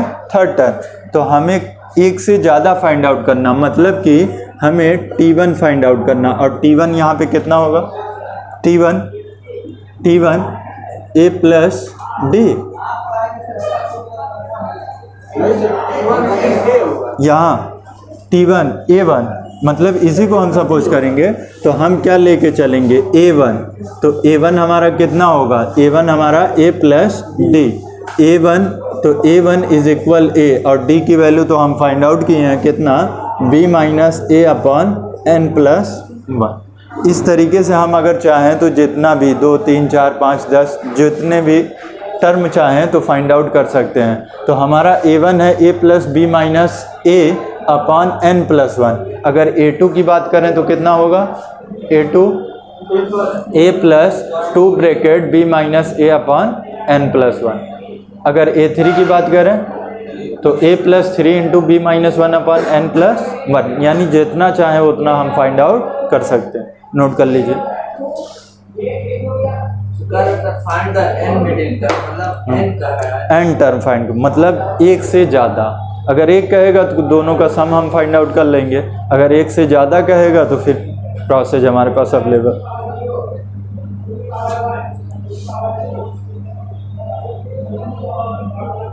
सर यहाँ 2 टर्म ये हैं कि लास्ट में n प्लस a लिख दिए हैं। कहाँ लास्ट में, बीच में चाहिए ना, बीच में a और b के बीच में हमें n टर्म फाइंड आउट करना है। बिटवीन बोले हैं ना,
हटा जा। हम चलते हैं जीपी की तरफ। एपी में इतनी चीज़ें हमें मिलती है। यहाँ एक पॉइंट यहाँ पे छूट रहा है, प्रॉपर्टीज ऑफ एपी। इधर बात करते हैं properties of AP. Properties of AP कहता है कि एपी सीरीज में किसी नंबर से, किसी फिक्स नंबर से प्लस करें, माइनस करें, इनटू करें या डिवाइड करें तो बनने वाली सीरीज हमारी एपी ही होगी। बनने वाली सीरीज हमारी क्या होगी, एपी। तो एग्जांपल के तौर पे देख लेते हैं, बातों को याद रखेंगे तो क्वेश्चन जल्दी सॉल्व हो जाते हैं। जैसे कि अभी अभी हम लिखे थे एक सीरीज हमारी 1 1 2 3 4 5 डैश डैश। ये कौन सी सीरीज है, एपी। इसने कहा कि एक फिक्स नंबर से प्लस करें, माइनस करें, इनटू करें या डिवाइड करें, बनने वाली सीरीज एपी ही होगी। तो इसमें अगर हम 2 प्लस कर लें तो कितना लिखेंगे, 3, 2 प्लस करें 5, 2 प्लस करें 4, 2 प्लस करें 5, 2 प्लस करें 6, 2 प्लस करें 7। गलत तो नहीं लिखे, आगे डैश डैश डैश। अब यहाँ पे देखें इन दोनों का डिफरेंस 1, इन दोनों का डिफरेंस 1, इन दोनों का डिफरेंस 1, इन दोनों का डिफरेंस 1। ये कौन सी सीरीज है, इन दोनों का डिफरेंस 1, इन दोनों का डिफरेंस 1, इन दोनों का डिफरेंस 1। कौन सी सीरीज है, समझ में आया। यानी कोई सीरीज AP की बात कर रहे हैं, उसमें फिक्स नंबर से अगर प्लस करें या माइनस करें, इनटू करें या डिवाइड करें, बनने वाली जो सीरीज होगी वो AP होगी। बात समझ में आई? तो प्लस माइनस के केस में जो पहली सीरीज का कॉमन डिफरेंस होता है वही दूसरी सीरीज का भी होता है। इनटू डिवाइड के केस में कॉमन डिफरेंस चेंज हो जाता है। इनटू डिवाइड के केस में कॉमन डिफरेंस चेंज हो जाता है। जैसे कि इसी सीरीज की बात हम कर लें 1 2 3 4 डैश डैश, इसमें अगर 2 से हम इनटू करें, 2 से इनटू करें तो ये कितना होगा 2, यह कितना होगा 4, यह कितना होगा 6, यह कितना होगा 8। इन दोनों का डिफरेंस 2, इन दोनों का डिफरेंस 2, इन दोनों का डिफरेंस 2। यह सीरीज AP है, लेकिन यहाँ इन दोनों का डिफरेंस 1, इन दोनों का 1, इन दोनों का। तो पहले कॉमन रेशियो की बात करते हैं। पहले कितना था? तो उस सीरीज का पहले कॉमन रेशियो 1 था। इनटू करने के बाद कॉमन रेशियो कितना हुआ? 2। प्लस माइनस के केस में पहले जो कॉमन रेशियो था वही, बात समझे? यानी यहाँ पे यह बात डन हुई कि AP सीरीज में किसी नंबर से प्लस करें, माइनस करें, इनटू करें या डिवाइड करें, बनने वाली सीरीज हमारी क्या होगी? बात समझ में आई? कोई कन्फ्यूजन? याद रहेगा? नीचे लिख लो कॉन्जुगेट नंबर।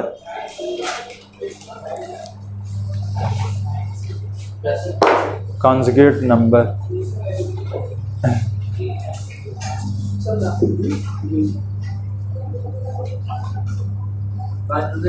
हाँ, कॉन्जुगेट नहीं, कॉन्जुगेट होता है। कॉन्जुगेट COUN,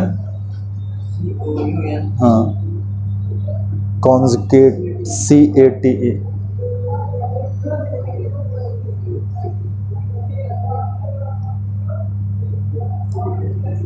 देखिए, एक इक्वेशन देता है, कहता है 2 AP किसी AP में 2 टर्म का सम ये है, 3 टर्म का सम ये है, 4 टर्म का ये है, 5 टर्म का ये है, या किसी AP सीरीज में 3 नंबर ऐसे लीजिए जिनका सम ये है, देता है। इस टाइप के क्वेश्चनों को सॉल्व करें।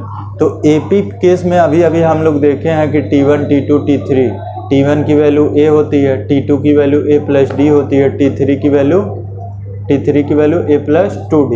यानी 3 नंबर अगर लेना है तो A + D A + 2D हम ले सकते हैं। लेकिन जब उनका सम करेंगे तो कुछ भी कैंसिल आउट नहीं होता।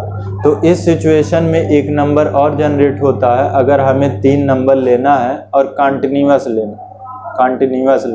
कंटिन्यूअस का मतलब 2 के बाद 3, 3 के मतलब 4। कंटिन्यूअस लेना है तो हम क्या लेंगे? तो 3 नंबर अगर हमें लेना है AP के केस में, इधर देखिए AP के केस में तो हम लेते हैं A - D A + D। अगर 4 नंबर लेना हो तब कितना लेते हैं? 4 number A - 3D A - D A + D A + 3D। थोड़ा सा याद करने के तरीके भी देख लेते हैं। मिडिल टर्म को रख लीजिएगा। अगर आपसे कहता है 3 5 7, आपसे कहता है 3 5 7, मतलब 3 नंबर लेना हो तो कितना होगा, 5 नंबर लेना हो तो कितना होगा, 8 नंबर लेना हो तो कितना होगा। तो यहाँ पे देखते हैं 3 नंबर जब हम लिए हैं तो कॉमन डिफरेंस कितने का है?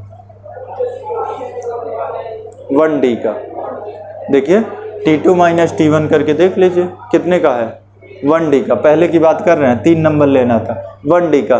तो 5 नंबर अगर लेना हो तो जितने का कॉमन डिफरेंस है, डिफरेंस को ही प्लस माइनस करते हैं, तो उतना ही आप प्लस माइनस कर लीजिए। तो यहाँ पे हम A लिखते हैं, इधर A + D है और इधर A - D है। तो लेफ्ट साइड D, तो A - 2D, right side A + 2D। मतलब 5 नंबर लेना हो तो यह, 3 नंबर लेना, तो इसके अकॉर्डिंग अगर 7 नंबर लेना हो तो लेफ्ट और राइट 7 नंबर। मिडल में इसको रहने ही देते हैं। कितने का डिफरेंस है? 1D का। A - 3D A - 2D A - D A + D A + 2D A + 3। बात समझ में आई? तो नीचे लिख लीजिए 3 conjugate number. 3 conjugate number.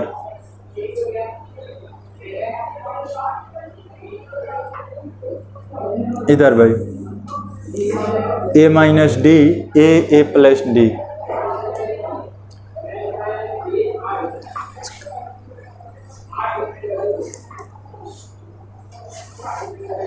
Four conjugate number,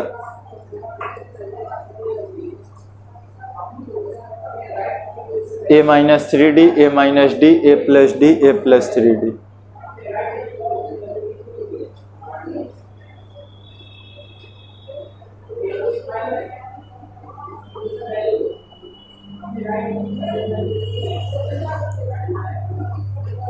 हो गया। नीचे लिखिए ज्योमेट्रिकल प्रोग्रेशन। हाँ इतना ही पूछता है। सर एडिशन नहीं हुआ। एडिशन क्या एडिशन? सम अच्छा सम नहीं पता है, भूल गए होंगे, नोट कर लीजिए। सम ऑफ एपी। सर जी इसमें 6 नंबर, जैसे इसमें 6 नंबर रहेगा तो इसके अकॉर्डिंग मानेंगे। हाँ अगर मान लीजिए हमको 6 नंबर का जैसे लिखना हो तो कैसे लिखते हैं? अगर इवन नंबर रहेगा तो 2 के डिफरेंस पे जाएगा, ऑड नंबर रहेगा तो A1 के डिफरेंस पे जाएगा। आपने सामने देखा है a minus D A plus D, 3 number था, 4 नंबर था तो a minus three D A minus D A plus three D. तो डिफरेंस कितने का था? 1D और 2D का। तो जब सम संख्या 4 नंबर की बात करते हैं तो डिफरेंस 2D का, और जब विषम संख्या तो डिफरेंस 1D का। सम ऑफ AP, तो सम ऑफ AP की बात करते हैं तो इधर Sn equal n/2 2a plus n-1 into D. इधर इधर इधर n/2 2a plus n-1 into D. दूसरा भी सम होता है Sn equal n/2 a plus L. इस फार्मूले का यूज़ कब होता है और इसका यूज़ कब होता है? तो दोनों में कितने का डिफरेंस है? यहाँ पे देखें, इसके पास a है, इसके पास भी a है, इसके पास n है, यहाँ भी होगा ही n। यहाँ पे बात करते हैं l और d, यहाँ पे d है, यहाँ पे l है। इस फार्मूले का यूज़ तब होगा जब आपके पास लास्ट टर्म हो, और इसका यूज़ तब होगा जब आपके पास कॉमन डिफरेंस। दोनों ही सम का फार्मूला है, नोट कर लीजिए।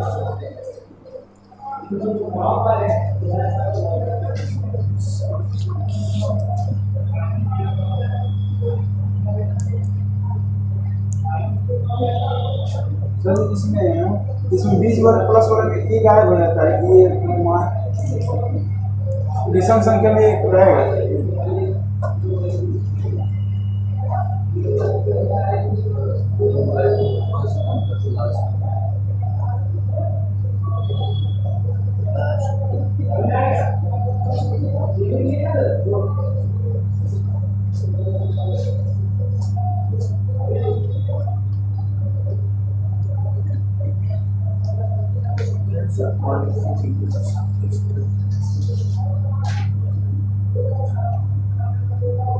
हटा जा।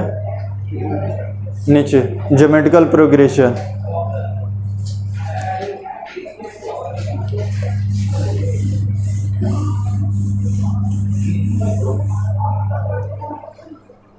नीचे सीरीज। इधर भाई अभी अभी हम लोग माने थे पीछे के केस में फर्स्ट टर्म ए कॉमन डिफरेंस डी, तो वहाँ पे एपी के केस में कॉमन डिफरेंस होता और यहाँ पे कॉमन रेशियो होता। तो यहाँ पे हम ले लेते हैं, हाँ सीरीज को लिखना है तो सीरीज हमारी कितना होगी? A R square A R cube dash dash dash. आगे बढ़ते हैं यहाँ पे, यानी फर्स्ट टर्म T1 में अगर हम कॉमन रेशियो से इंटू करें तो T2 मिलेगा, और T2 में इंटू करें तो T3, T3 में इंटू करें तो T4 हमारा मिल जाएगा।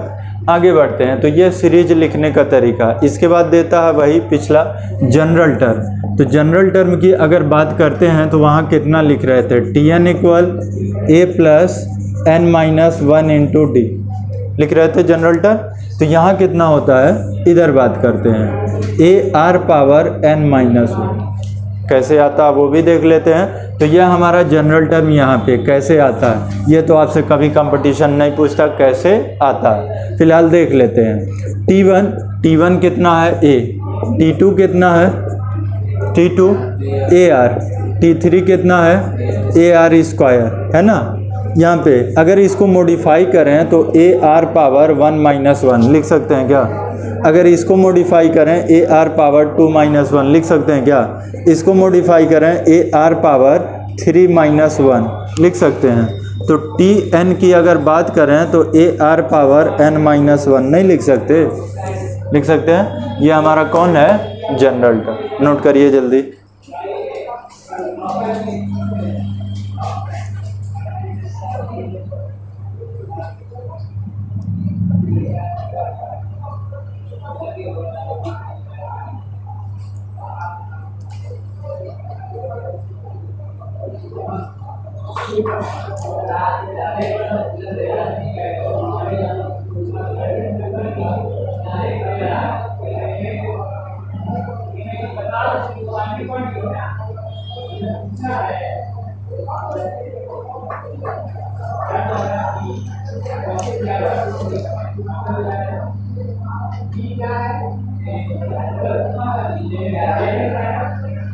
हो गया।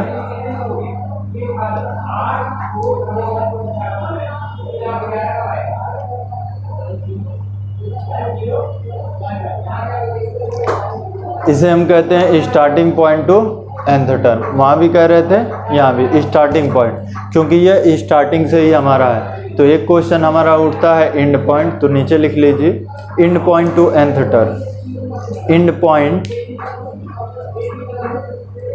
अंत से nवां पद, and point two nth term, अंत से nवां पद। इधर भाई वही पिछला वाला काम। तो लास्ट टर्म हमारा कौन है, एल ही है। यानी इसको हम कितना लिख सकते हैं, तो इसको हम लिख सकते हैं एल इक्वल ए आर पावर n - 1। कौन है ये, जनरल टर्म ही है, जनरल टर्म। तो हमने बात की एंड पॉइंट, तो एंड पॉइंट से यहाँ से अगर फोकस करेंगे तो कौन है भाई, अंतिम T1 है। अगर यहाँ से फोकस करेंगे तो अंतिम कौन है, L है।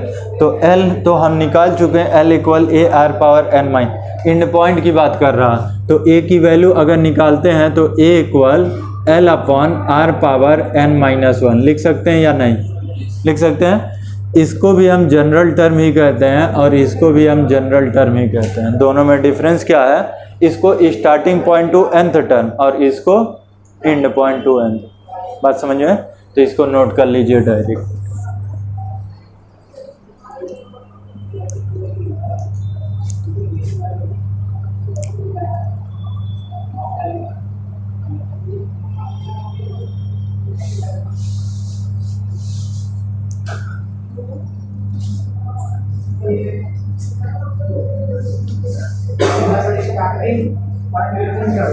हाँ, प्रारंभ से nवां पद।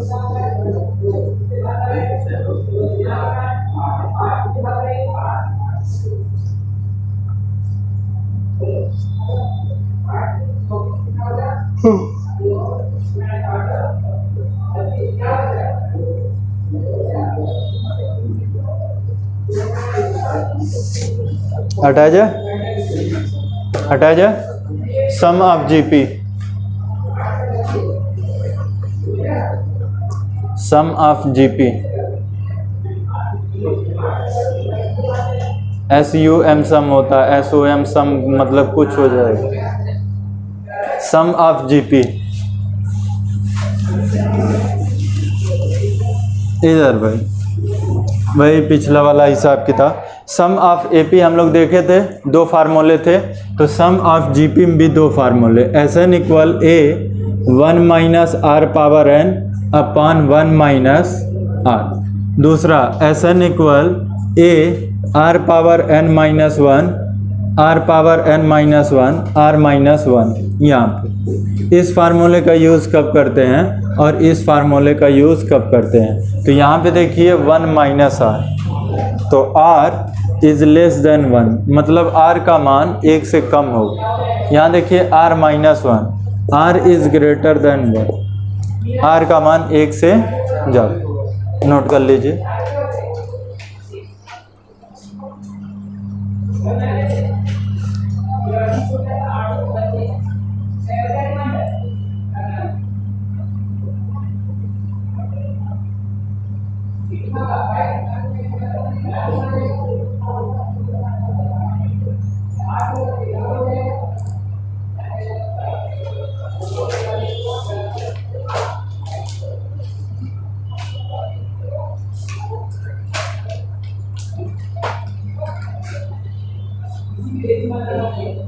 मध्यमान।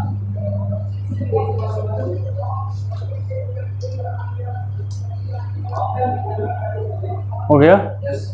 नीचे सम ऑफ इनफाइनाइट टर्म, अनंत गुणोत्तर श्रेणी का योग। आप नोट नहीं कर रहे हैं क्यों?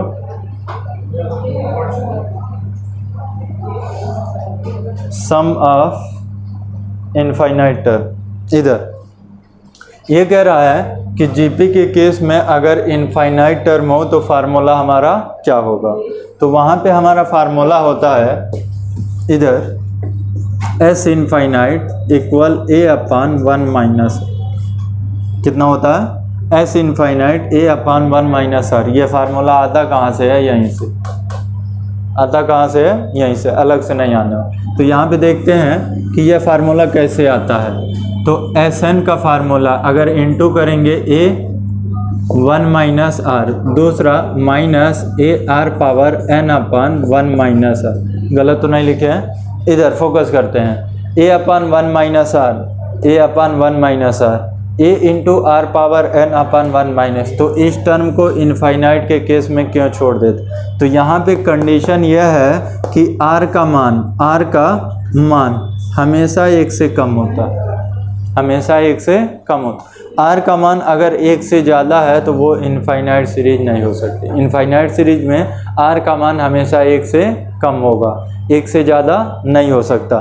तो 1 से कम जब होगा आर इज़ लेस देन 1, तो कितना होने वाला? तो इधर देखिए 1 से कम मतलब 1/2 कह सकते हैं, 1/3, 1/4 कह सकते हैं। तो जब 1/2 होगा और उस पे पावर n है, उस पे पावर कितना n, 1/2 का पावर n की कोई वैल्यू ले तो 1/2 जब छोटा है तो 1/2 का होल पावर 10 कितना होगा? और छोटा है, और भी छोटा होगा ना।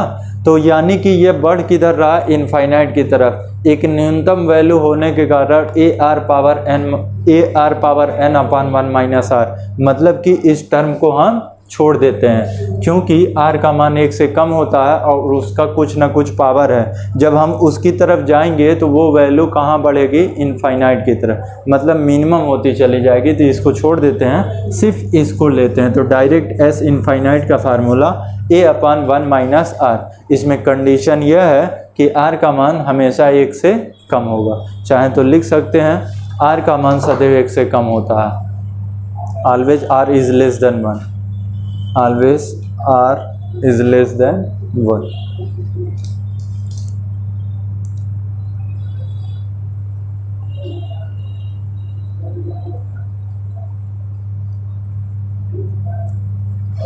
नीचे ज्योमेट्रिकल मीन, गुणोत्तर माध्य। तो ये सूत्र ये लिख लें। हाँ बस एक S infinite A upon 1 minus.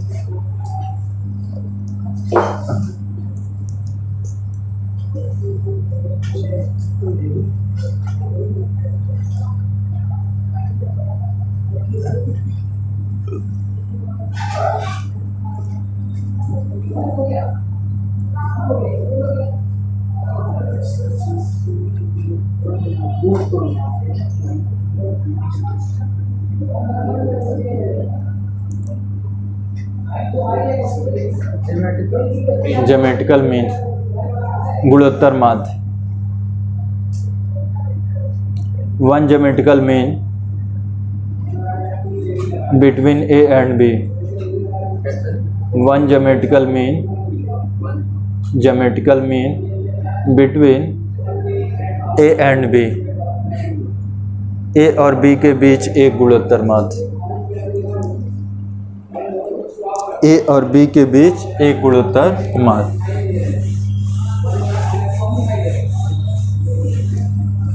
इधर भाई अभी पीछे एपी के केस में हम लोग काम किए हैं, तो जीपी के केस में बात करें ए और बी के बीच में एक बताना है। तो ए और बी के बीच में एक ज्योमेट्रिकल मीन जी ले रहे हैं बी। यह हमारा कौन है? T1, यह T2 और यह हमारा T3। तो अभी पीछे हम लोग देखें T2 upon T1 is equal T3 upon T2, है ना। यहाँ पे बात करें तो T2 इंटू T2, तो T2 का square is equal T1 into T3, गलत तो नहीं है। अब यहाँ पे बात करें ए G B, T1 T2 T3, तो हम कह सकते हैं G square is equal A B, या जी इक्वल कह सकते हैं रूट ए बी। यानी कि हमें दो नंबर के बीच में एक ज्योमेट्रिकल मीन बताना है तो दोनों का इंटू करके स्क्वायर रूट लेना, दोनों का गुणा करके वर्गमूल। बात समझ में आ रही है? नोट करिए जल्दी, चेहरे भाद रख के नहीं बैठा जाता।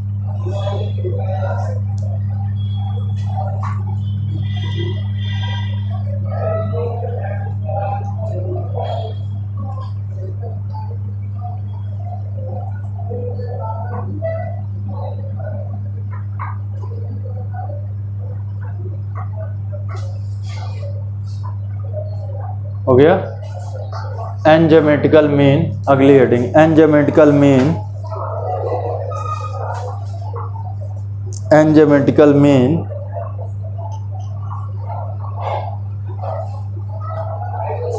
N geometrical mean between A and B, between A and B,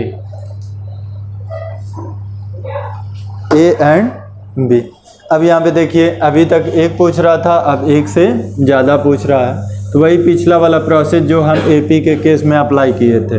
तो हमारे पास दो नंबर थे ए बी, और हम क्या लिए थे G1 G2 G3, वहाँ A1 A2 A3 लिए थे, डैश डैश AN। तो यहाँ पे जब हम सीरीज लिखे थे तो सीरीज हमारी क्या थी, series A G1 G2 G3 dash dash GN और लास्ट हमारा B। तो फर्स्ट टर्म हमने बताया था, तो फर्स्ट टर्म कौन है A और लास्ट टर्म कौन है, last term B। Number of term, तो नंबर ऑफ टर्म हमारा कितना है यहाँ पे, कैपिटल N, और जिसको हम कह सकते हैं N+2। गलत तो नहीं है? क्या पीछे सीखे थे? तो वही पिछला वाला फॉर्मेट, L इक्वल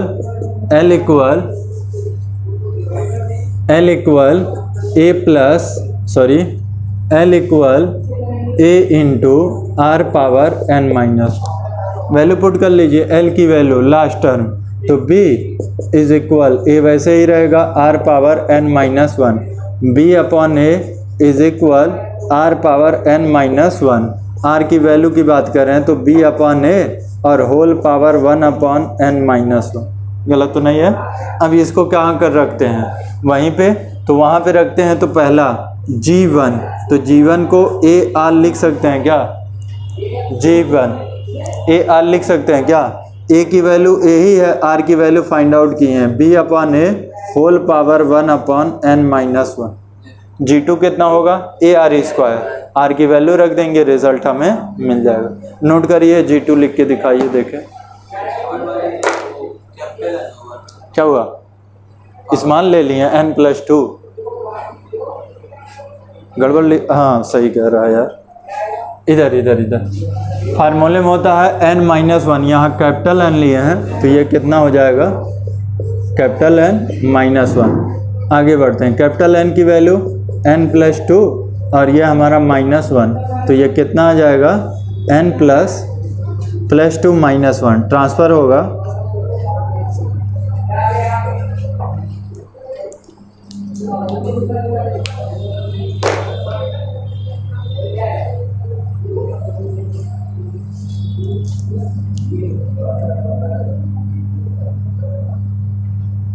हम जाइएगा तो AP और GP से रिलेटेड लगाइएगा, जो भी बचेगा उसको टिक करके लेते आइएगा। एक क्वेश्चन लगा देते हैं, देखा जाए कुछ सॉल्व होगा कि नहीं होगा।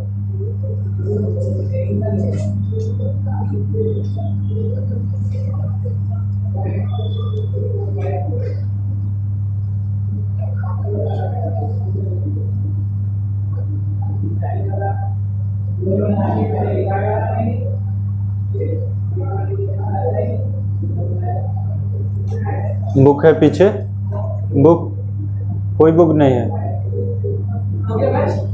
हाँ बस कंप्लीट। समझ में आपको छोड़ दिया, आइए कल से रेगुलर है। बता दें क्वेश्चन, नोट कर लो। क्वेश्चन नंबर 4 है तो यार यहाँ वो एक पीछे पास कर दो, इसको बीच में करो जरा।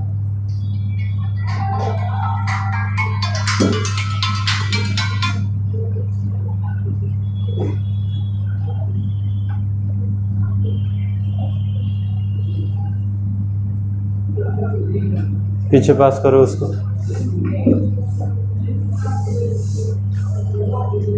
Question number 4, page number 4, question number 4।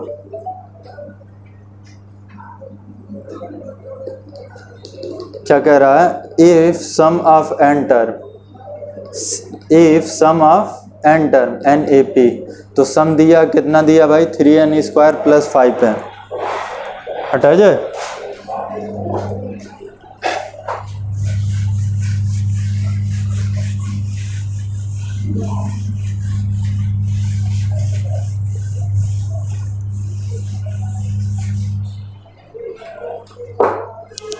इधर सम दिया है, Sn दिया है, कितना है? 3n² plus 5n। सही लिखे हैं? सही है ना? और क्या दिया भाई? If sum of n term of NAP 3n² plus 5n and Tm is equal 164, then m equal question mark. Tm दिया हुआ है, Tm कितना है? 164, m इक्वल क्वेश्चन मार्क। पूछ रहा m कितना होगा। तो यहाँ पे बात करते हैं, Sn आपके पास अवेलेबल है, कैसे फाइंड आउट करते हैं? तो Sn से अगर a निकाल लें और d निकाल लें, a और d निकाल लें, यहाँ पे पुट कर लेंगे, काम हमारा बन जाएगा। तो यहाँ पे बात करते हैं, Sn को नोट करिए। निकालने के कई तरीके हैं। Sn को नोट करिए तो कितना है? 3n² plus 5n। पहला एक सिंपल, क्योंकि मल्टीपल चॉइस क्वेश्चन है, n इक्वल पुट कर दीजिए 1 2 3 डैश डैश, जितने की हो सकते। अगर n इक्वल इधर n इक्वल 1 पुट करें तो S1 3 इंटू 1 का स्क्वायर प्लस 5 इंटू 1। गलत तो नहीं है? इधर कैलकुलेट करेंगे कितना होगा? 3 प्लस 5 8। एक और फाइंड आउट कर लेते हैं, H2 कितना होगा? 3 इंटू 2 का square plus 5 into 2 is equal 10। 4 into 3 12 22। गलत तो नहीं है? अब यहाँ देखिए, S1 जो है वो क्या है? एक टर्म का सम। H2 जो है वो क्या है ना?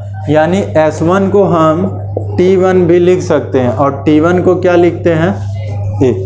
इसको कितना लिख सकते हैं? T2, और T2 को T1 प्लस T2 लिख सकते हैं क्या? T1 की वैल्यू आपके पास अवेलेबल है, यानी कि T1 प्लस T2 कितना हमारा है? 22, और T1 की वैल्यू कितना है? 8 प्लस 2 इज इक्वल 22। T2 कितना होगा? कितना? 14। T2 हमारा 14 और T1 हमारा है 8। D हमें फाइंड आउट करना है। D is equal T2 minus T1। T2 हमारा 22 माइनस 8 चलो गड़बड़। अच्छा 14।